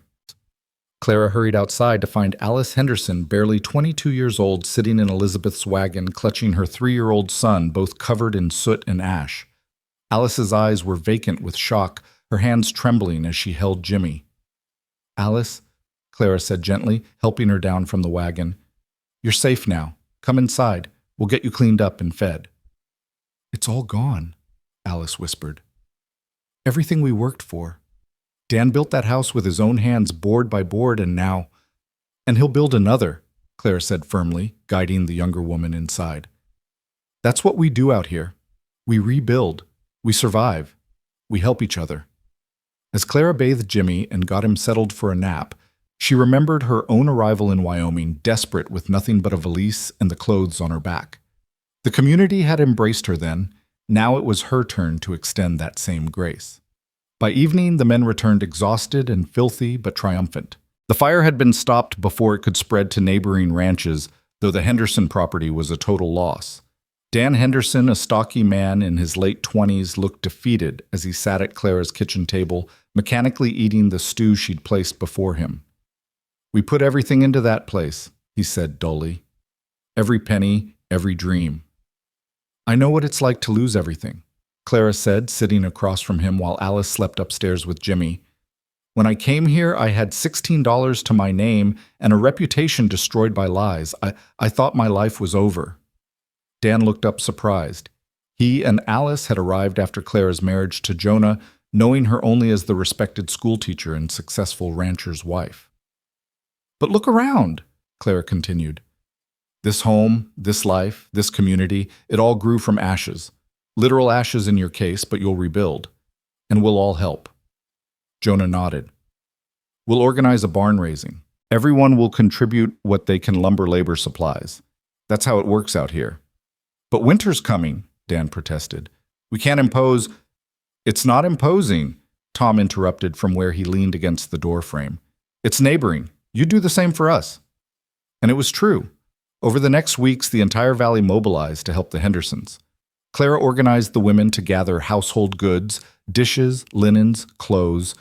The men pooled resources for lumber and tools. Even the children contributed, with Clara's students voting to use their planned Christmas party funds to buy seeds for the Hendersons' spring planting. Alice Henderson, recovering from her shock, was overwhelmed by the generosity. "In Ohio, where we came from, neighbors barely spoke to each other," she told Clara one evening as they worked together on quilts for the new house. "Here, people who barely know us are giving up their Sundays to rebuild our home." "That's the frontier," Clara said. "We can't survive alone, so we survive together.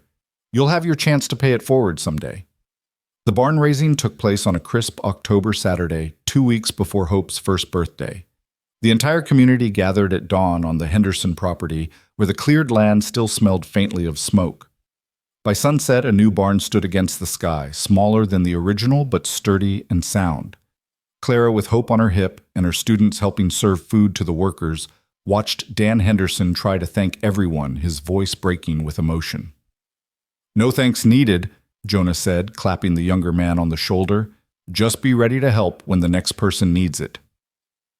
That night, as Clara nursed Hope before bed, she reflected on how much had changed in 2 years. The frightened woman who'd stepped off the stagecoach would never have imagined herself as a pillar of the community, someone others turned to for help and guidance. "You're thinking too loud," Jonah said from the doorway, smiling at the picture they made Clara in her nightgown, Hope drowsing at her breast. "I was thinking about circles," Clara said, "how kindness comes around. Elizabeth and Dorothy took me in when I was a stranger. Now I can do the same for Alice. Someday she'll help someone else. It keeps going. Like ripples in a pond." Jonah agreed, sitting beside them on the bed. He traced a gentle finger down Hope's cheek. Our daughter will grow up understanding that thanks to you. Thanks to us, Wook, Clara corrected. You showed me what it meant to help without judgment, to give without expecting return. Hope had fallen asleep milk-drunk and content.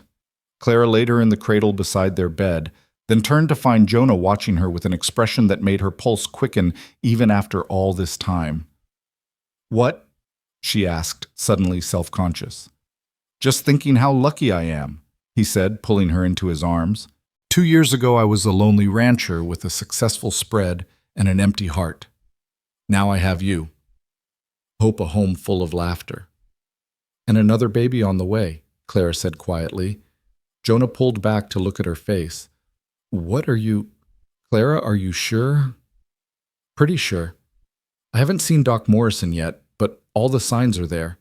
I think around May. Jonah's whoop of joy woke Hope, who began crying indignantly. They laughed, taking turns soothing their daughter while exchanging delighted glances over her head. Another baby. Another miracle in their miraculous life. The news of Clara's pregnancy spread quickly, as news always did in their small community. Her students were particularly excited, already arguing over whether it would be a boy or girl and what they should name it. You should name him after a president, Timothy suggested seriously, like Abraham or George. What if it's a girl? Maria challenged. Then name her after Mrs. McAllister, Timothy said simply. Because she's the smartest, bravest lady in Wyoming. Clara had to turn away to hide her tears at that, pretending to organize papers while she composed herself. Winter arrived with a vengeance that year November, bringing blizzards that trapped everyone on their ranches for days at a time. The Hendersons, now living in their partially rebuilt house, were secure thanks to the community's efforts. Clara couldn't teach during the worst storms, but she sent lessons home with her students to work on trusting the older ones to help the younger. It was during one of these blizzards, the wind howling like wolves around the house, that unexpected visitors arrived. Clara was kneading bread, Hope playing at her feet with wooden blocks when Moses started barking frantically. Jonah, who'd been repairing harnesses by the fire, grabbed his rifle and went to the door. Through the swirling snow, they could barely make out a wagon with what looked like a whole family huddled in the back. Get them inside, Clara said immediately. They'll freeze to death out there. Jonah and Tom, who'd been staying in the bunkhouse during the storm, fought through the wind to help the strangers into the house. They turned out to be a colored family, parents and 3 children, all dangerously cold, and the youngest child barely conscious. Please, the woman gasped through chattering teeth. My baby! Clara didn't hesitate. Bring her here by the fire. Jenny, get blankets. Lots of them. The little girl, perhaps 4 years old, was hypothermic, her lips blue and her small body limp. Clara stripped off the child's frozen clothes and wrapped her in warm blankets, then held her close, sharing her own body heat, while the parents huddled with their other children near the fire. Thank you, the man said, his voice hoarse. We got lost in the storm. Thought we were done for. What are you doing out in this weather? Jonah asked, not unkindly, but with genuine concern. Running? The man said simply. We're been free since the war, but free don't mean safe in Kansas. Lynch mob came for our neighbor last week. Figured Wyoming might be better. Clara and Jonah exchanged glances. They'd heard stories of the violence in the post-war South and border states, but this was their first direct encounter with refugees from that terror. What's your name? Clara asked, still holding the warming child. Samuel Washington. This is my wife Ruth and our children Samuel Jr., Mary, and little Sarah. Well, Mr. and Mrs. Washington, you're safe here, Clara said firmly. This storm's not letting up for days, so you'll stay with us until it passes. Then we'll figure out what comes next. Some might have hesitated to take in a colored family, even in Wyoming, where the racial tensions weren't as sharp as elsewhere. But Clara remembered all too well what it felt like to be judged, rejected, nowhere to turn. And Jonah, she knew, judged people by their character, not their color. Over the next days, as the storm raged outside, the 2 families grew comfortable with each other. Ruth Washington was educated, had been a teacher herself before the war, and she and Clara found much in common. The children, after initial shyness, played together easily, as children do when adult prejudices haven't yet taken root. Samuel Washington was a skilled carpenter, and to repay their hospitality, fixed several things around the house that Jonah had been meaning to get to. But it was their stories shared during the long, storm-bound evenings that affected Clara most deeply. "We had our own farm," Ruth said one evening, helping Clara with the dinner dishes while the men talked cattle prices. Samuel's father earned enough to buy his freedom before the war, and Samuel was born free. We thought after the war with slavery ended, things would get better. But they got worse, Clara prompted gently. Different. The Klan started rioting. Black folks who tried to vote or own land or get educated, they'd disappear, find them hanging from trees days later. When they burned the school where I taught, we knew it was time to leave. Clara thought of her own teaching, how she'd taken it for granted until it was ripped away from her. You're a teacher without a school, and I'm a teacher with too many students. Perhaps we can solve both problems. Ruth looked at her with surprise and hope. You'd let me teach alongside you, a colored woman. I'd welcome the help, Clara said. And the children need to learn that knowledge and wisdom come in all colors. When the storm finally broke, revealing a world transformed by snow, the question arose of where the Washingtons would stay. The abandoned Murphy place 5 miles east had been sitting empty since the elderly owner died the previous year with no heirs. It needs work, Jonah said, but it's solid. Roof's good well works. We could talk to the bank about you taking it over. We don't have much money, Samuel said hesitantly. You've got skills, Tom pointed out.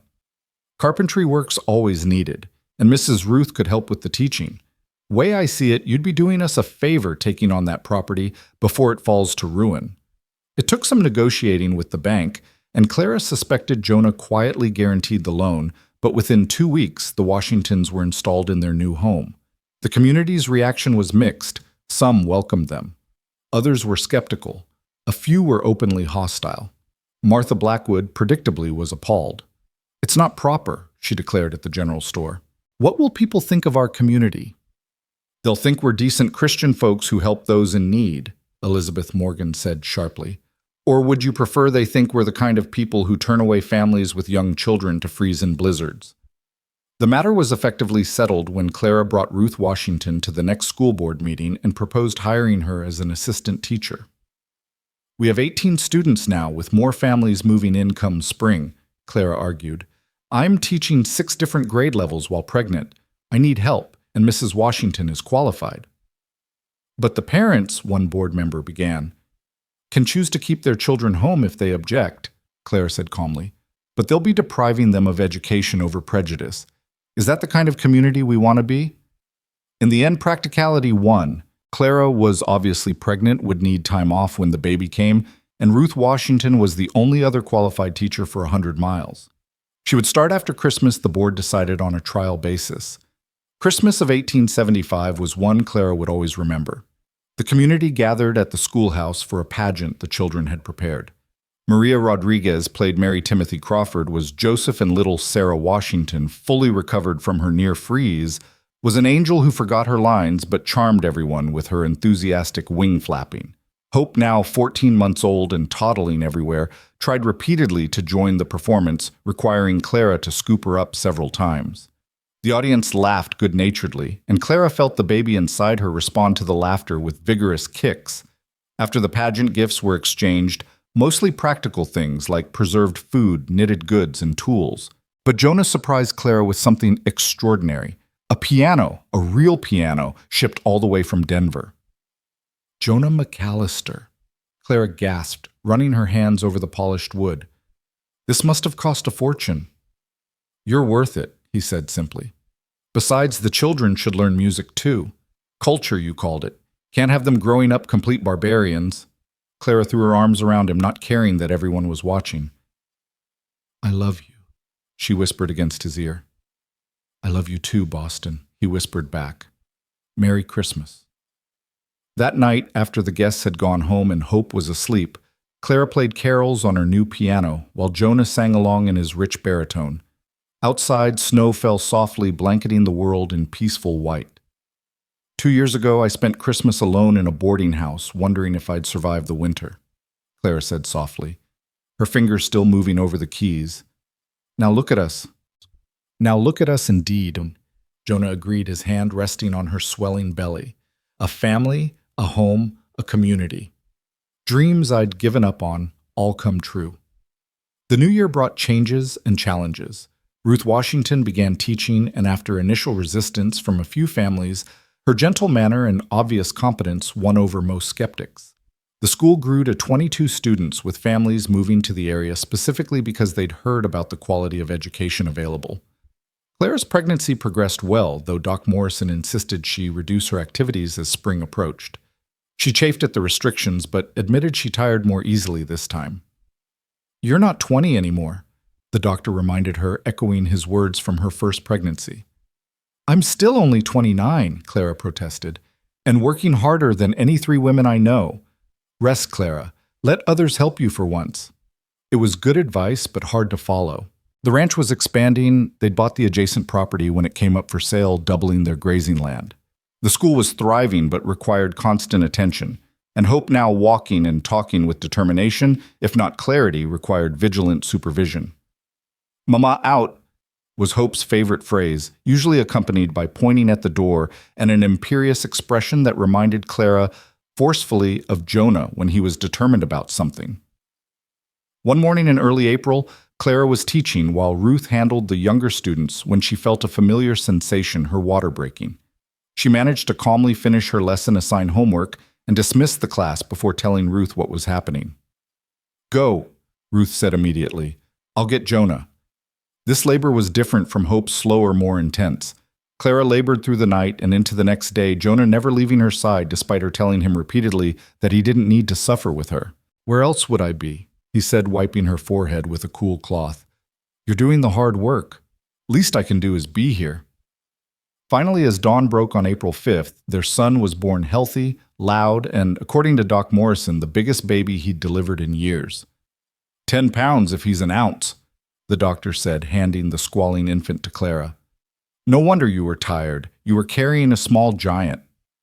They named him Thomas James McAllister, Thomas for Tom, who'd become like Family James for Jonah's father.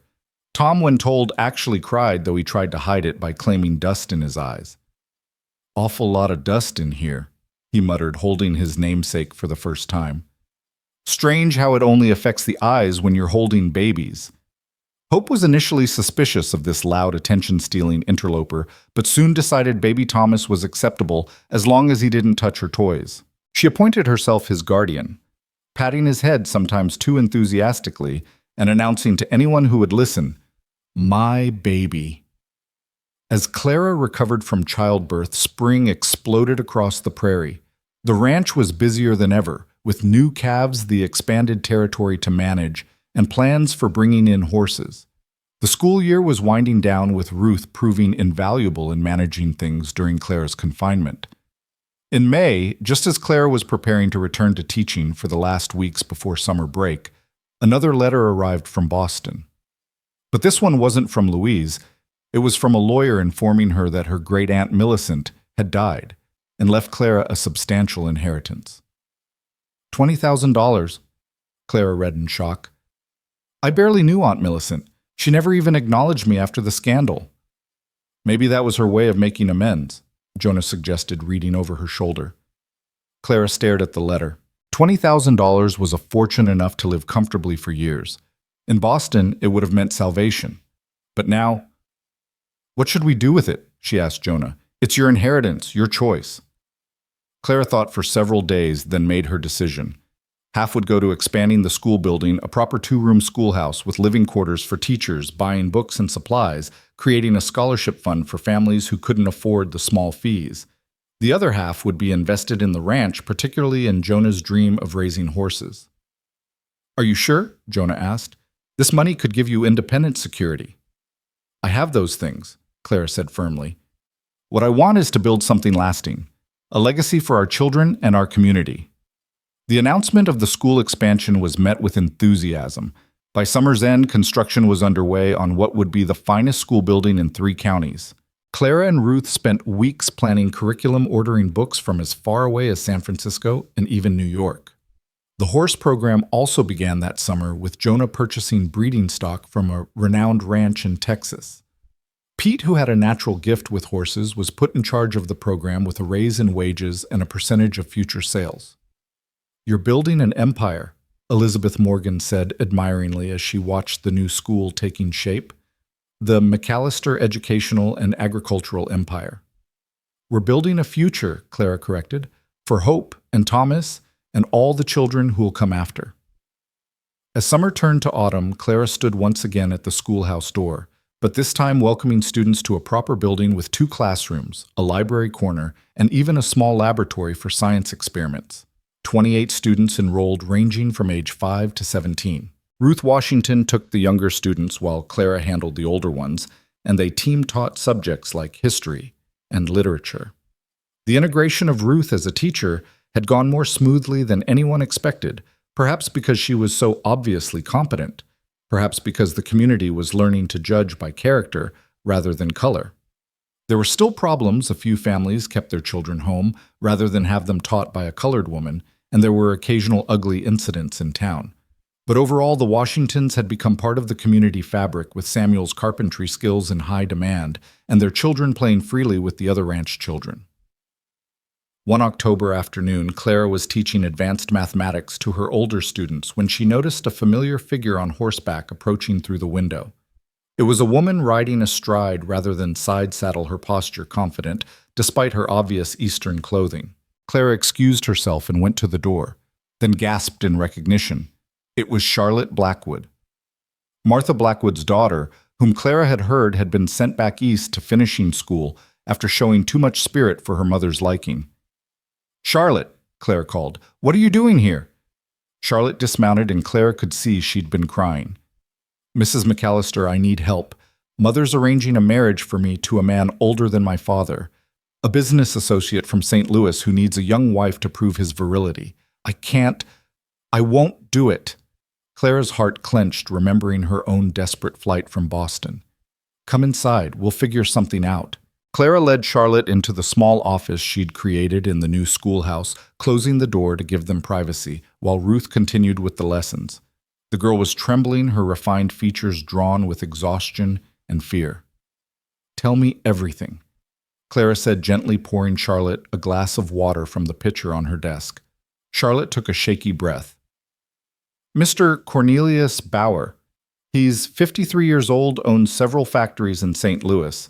His wife died last year, and he wants a young bride to give him more sons. Mother sees it as a business opportunity he's promised to invest in father's bank." Her voice broke. "She told me I should be grateful for such a prosperous match." Clara felt the old fury rise in her chest, the same rage she'd felt when William Hartley had tried to claim her. "And your father, what does he say?" "Father does whatever Mother tells him," Charlotte said bitterly. "He's too weak to stand up to her, always has been. But Mrs. McAllister, I want to go to college. I want to study medicine. I've been corresponding with a women's medical college in Philadelphia. They've accepted me for next year if I can find a way to attend." "Your mother doesn't know about this."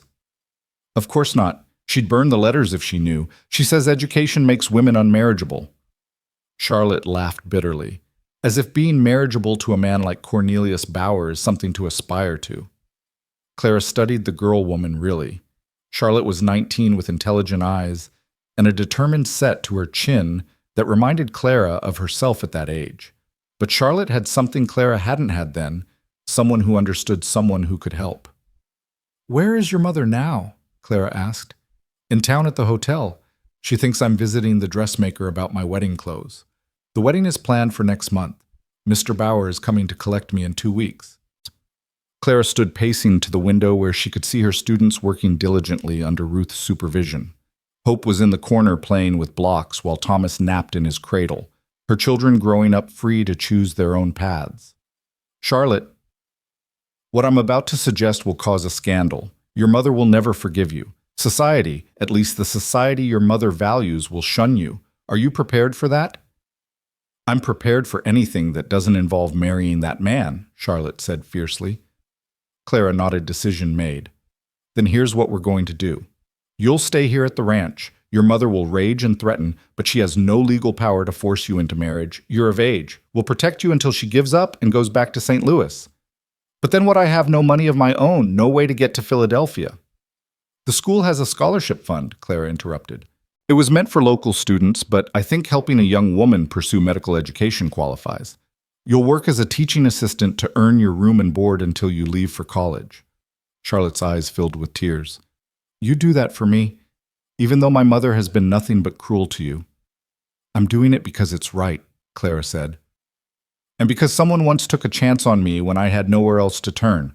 Now let's get you to the ranch before your mother realizes you're missing. The storm Clara predicted arrived within hours. Martha Blackwood descended on the ranch like an avenging fury, demanding her daughter be returned immediately. She's a foolish, ungrateful child who doesn't know what's best for her. Martha raged, standing in Clara's parlor while Jonah stood protectively beside his wife. You have no right to interfere in family matters. Charlotte is 19 years old, Clara said calmly, though her hands were clenched in her lap. She's legally an adult who can make her own choices. She's my daughter. No, Mrs. Blackwood. She's a person, not property to be sold to the highest bidder. Martha's face went purple with rage. How dare you, you of all people, dare to lecture me on propriety?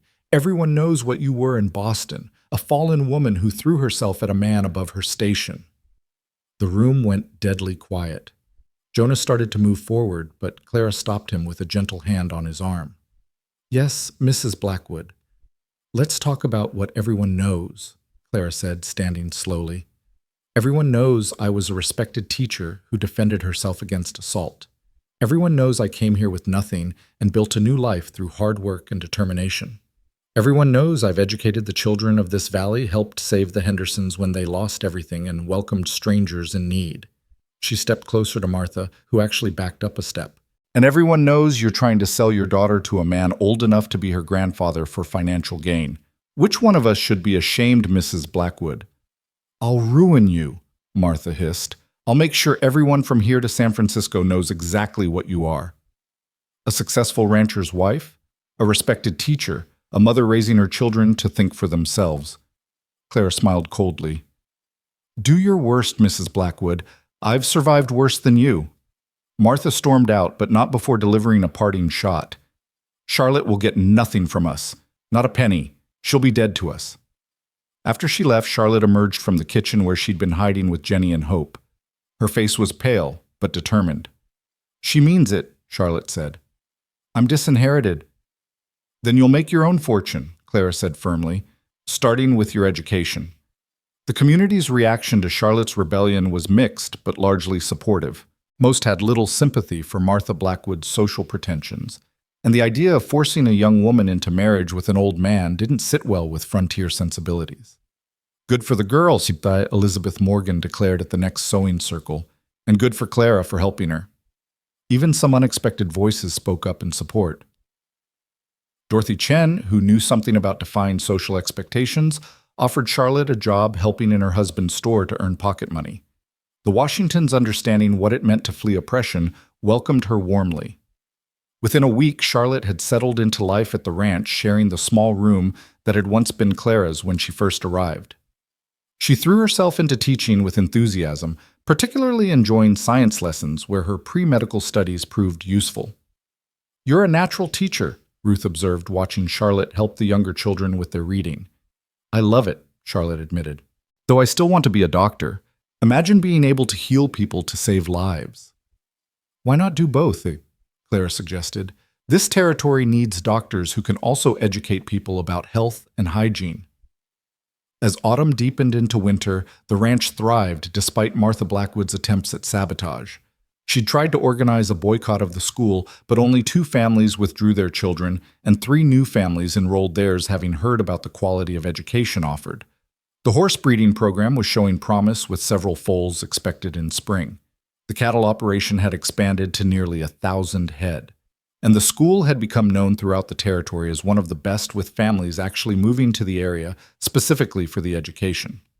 One snowy December evening, as Clara played piano while Charlotte helped Hope practice her letters, and Jonah held Thomas, she reflected on how far they'd all come. 2.5 years ago, she'd been a desperate woman fleeing scandal. Now she was the center of a growing, thriving community. Mama played Jingle Bells. Hope demanded, abandoning her letters to dance around the room. Clara obliged, and soon they were all singing, even baby Thomas gurgling along happily.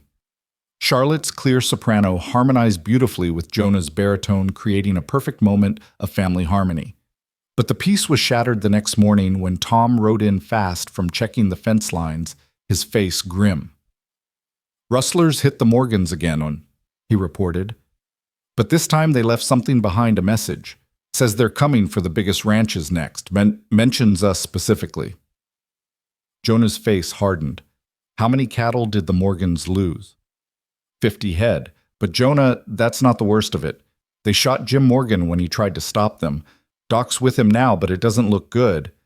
Clara felt ice in her veins. Jim Morgan was Elizabeth's husband, a good man who'd always been kind to her. And if the rustlers were becoming violent, targeting specific ranches... "We need to organize," Jonah said. "Get word to all the ranches. We'll post guards, coordinate patrols." "I'll ride to town, alert the sheriff," Tom offered. "I'll go with you," Charlotte said unexpectedly. When everyone looked at her in surprise, she lifted her chin. "I can shoot. Father insisted I learn back when we lived in Colorado. I'm a good rider, and you need every hand you can get."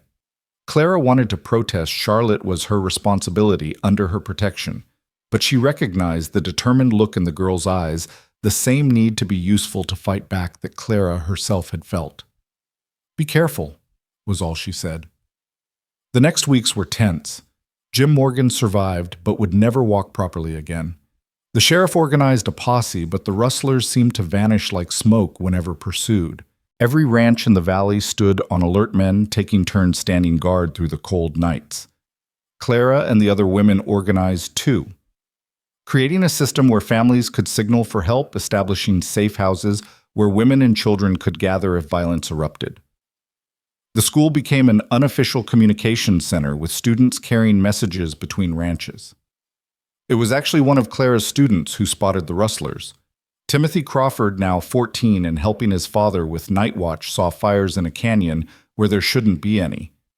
By dawn, the sheriff and a large posse had surrounded the rustlers' camp. The confrontation was brief but violent. 3 rustlers were killed in the gunfight, 5 captured. Among the captured was someone unexpected, Marcus Bauer, nephew of the very Cornelius Bauer that Charlotte had been supposed to marry. He was scouting for his uncle, the sheriff explained to Jonah and Clara later. Apparently, Cornelius Bauer has been building a cattle empire through rustling and intimidation. Young Marcus here was identifying the best targets, the richest ranches. Clara felt sick. Charlotte was supposed to marry into that family. "Seems like the young lady had good instincts," the sheriff said. "Marcus is talking, trying to save his own neck. Says his uncle's been doing this for years, using marriage to get close to wealthy families, then destroying them from within." The revelation sent shockwaves through the territory. Cornelius Bauer was arrested in St. Louis, his empire crumbling as investigators uncovered years of criminal activity. Martha Blackwood, whose husband had narrowly avoided financial entanglement with Bauer, left for San Francisco in disgrace, unable to face the community she'd tried so hard to dominate. "She didn't even say goodbye," Charlotte said, staring at the letter her mother had left at the hotel. It was brief and cold, formally disowning Charlotte and forbidding her from using the Blackwood name. "I'm sorry," Claire said, putting an arm around the girl's shoulders. "I'm not," Charlotte said firmly. "I'm free. For the first time in my life, I'm truly free." Spring came early that year, bringing with it changes both expected and surprising. The foals Jonah had hoped for arrived healthy and strong, including one exceptional colt that Pete declared would be a champion. The school prepared for its largest graduating class, yet 5 students who'd completed their basic education and were ready for higher learning or trades. Clara was helping Charlotte prepare for her departure to medical college when another unexpected visitor arrived. This time, it was a delegation from the territorial government. "Mrs. McAllister," the lead man said, removing his hat respectfully. "We're here to discuss education in the territory. Your school has gained quite a reputation." They offered Clara the position of territorial education superintendent, overseeing the establishment of schools throughout Wyoming. It would mean travel meetings, a salary larger than she'd ever imagined. "It's a tremendous honor," Clara said carefully. "But I need to discuss it with my husband." That evening, she and Jonah sat on their porch watching Hope chase fireflies, while Thomas toddled after her, always a few steps behind his adventurous sister. "It's an amazing opportunity," Jonah said. "You could shape education for the entire territory. But it would mean leaving the ranch for weeks at a time, being away from you, from the children. We'd manage. The question is, what do you want?" Clara thought about it for long moments. "I want to make a difference, but I also want to be here watching our children grow, teaching the students I've come to love. I think I can do more good here, creating a model that others can follow than I could trying to manage from afar." She declined the superintendent position, but agreed to serve as an advisor, helping establish curriculum and teacher training programs. It was a compromise that let her maintain her roots while still spreading her influence. Charlotte left for Philadelphia in May, tears streaming down her face as she hugged Clara goodbye. "I wouldn't have made it without you," she said. "You saved my life." "You saved yourself," Clara corrected. "I just opened a door. You were brave enough to walk through it." As Charlotte's stage disappeared into the distance, Clara felt Jonah's arm come around her waist. "You're building quite a legacy, Boston," he said. "Students going to college schools being modeled after yours, young women finding the courage to chase their dreams." "We're building it," Clara corrected. "None of this would have been possible without you believing in me when I couldn't believe in myself." That summer brought a terrible drought. The grass turned brown, water sources dried up, and cattle began to weaken. Every rancher in the valley struggled, but they struggled together, sharing what water they had, working together to drive herds to distant water sources. It was during this crisis that Samuel Washington proved his true value to the community. His experience from farming in the South included knowledge of irrigation techniques that most Western ranchers had never considered. "We can dig channels from the mountain streams," he explained at an emergency meeting.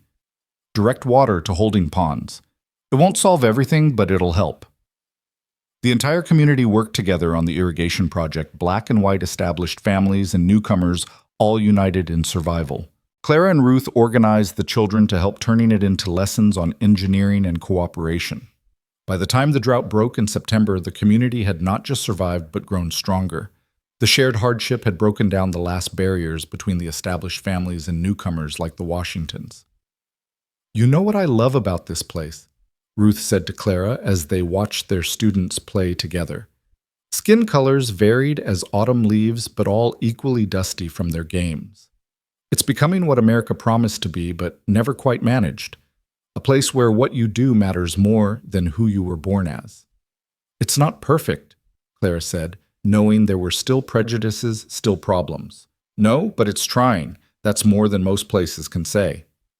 That Christmas was especially joyous, the community celebrating not just the season, but their survival of the drought. The school pageant had to be held in the largest barn because so many people wanted to attend. Hope, now 3, played Mary with great seriousness, while Thomas, 18 months, was a shepherd who kept trying to catch the real sheep someone had foolishly brought for authenticity. Charlotte sent a letter from Philadelphia full of excitement about her studies and gratitude for the scholarship that made it possible. She was top of her class, the only woman fighting for respect, but thriving on the challenge. "That could have been me," Clara said to Jonah that night, as they lay in bed listening to a winter storm blow outside. "If things had been different in Boston, if I'd had the chances Charlotte has—" "Then you wouldn't be here," Jonah pointed out. "And neither would I, not in any way that mattered. I'd still be that lonely rancher, existing but not living." "Fate works in strange ways," Clara murmured, snuggling closer to his warmth. "Maybe. Or maybe we make our own fate by the choices we face when life breaks us. You chose to answer an advertisement. I chose to look past tears to see strength. We chose to build something together." The new year of 1877 brought unexpected news. Clara was pregnant again, something she'd hoped for, but wasn't sure would happen as she approached 30. This pregnancy felt different, easier somehow, as if her body remembered what to do. The school continued to thrive under Clara and Ruth's leadership, with enrollment reaching 35 students. They'd had to hire another teacher, a young man from Denver, who'd come west for his health and proved gifted with mathematics and sciences. Spring brought more foals, a good calf crop, and news that the railroad was definitely coming through the valley within 2 years. Land prices soared, and suddenly the McAllister ranch was worth 10 times what Jonah had paid for it. "We could sell," Jonah mentioned one evening, not seriously but testing the waters. Take the money, move somewhere easier, California maybe, or even back east. Clara looked at him in horror. Leave? Leave our home, our community, everything we've built. Just checking, he grinned. Wanted to make sure you felt the same as me. This is our place where we made our stand. I couldn't leave either. In June, a letter arrived that made Clara's hands shake. It was from Louise, her Boston cousin, with news that seemed to come from another lifetime. William Hartley's father had died, and in his will, he'd left a substantial sum to Clara conscience money, the letter suggested, for what his son had done. $50,000, Clara read in disbelief. He left me $50,000.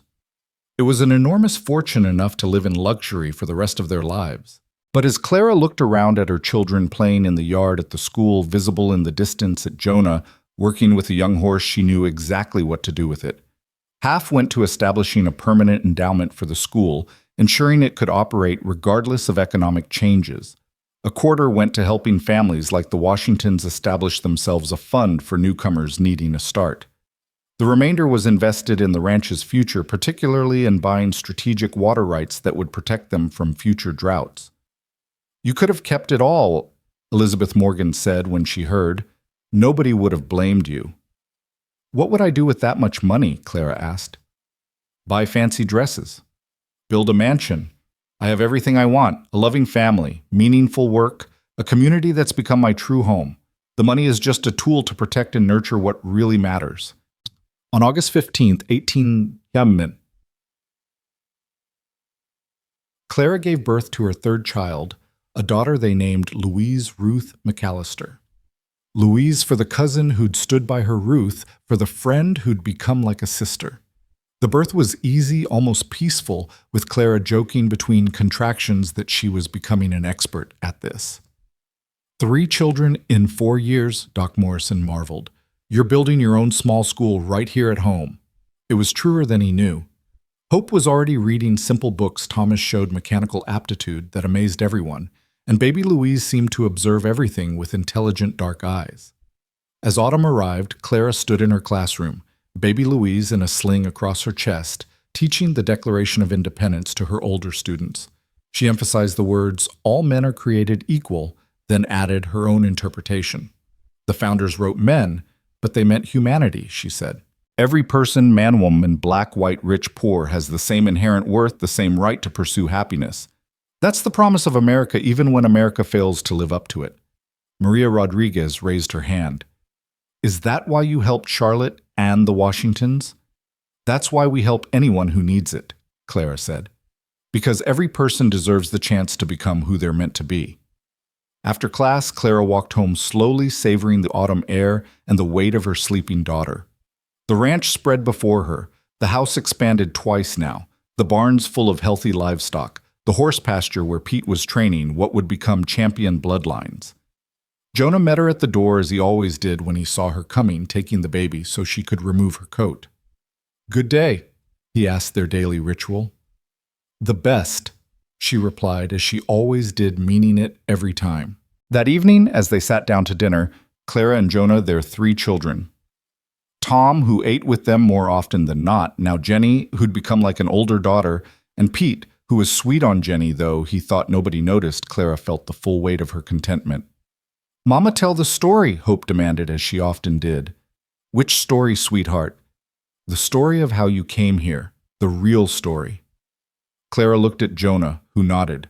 Their children would know their history, all of it, the struggles and triumphs alike. Well, Clara began. Once upon a time, there was a woman who thought her life was over. She'd lost everything, her work, her home, her good name. She got on a stagecoach with just one small bag and a lot of fear. But then what? Thomas interrupted, though he knew the story. But then she met a cowboy, Clara continued, smiling at Jonah. A good, kind cowboy who was lonely and looking for someone to share his dreams. And together they discovered that sometimes when you lose everything, you find exactly what you need. And they lived happily ever after, Hope asked. They lived, Clara said, looking around the table at the faces she loved. They lived fully and truly and well. And the story isn't over yet. It's still being written every single day. Outside, the sun set over the mountains, painting the sky in shades of gold and pink. The cattle lowed in the distance, horses nickered in the barn, and Moses, old now but still faithful, barked at something only he could see. Clara reached for Jonah's hand under the table, feeling his fingers intertwine with hers, a connection that had begun with a desperate advertisement and a leap of faith and had become the foundation of everything good in her life. 5 years ago, she'd stepped off a stagecoach in tears, broken and afraid. Now she sat at her own table, surrounded by love and purpose, having discovered that redemption wasn't about forgetting the past, but transforming it into strength. The woman from Boston, who'd lost everything, had become Clara McAllister of Wyoming, who had everything that truly mattered. And as she looked at her family, her home, her life, she knew with bone-deep certainty that she was exactly where she belonged.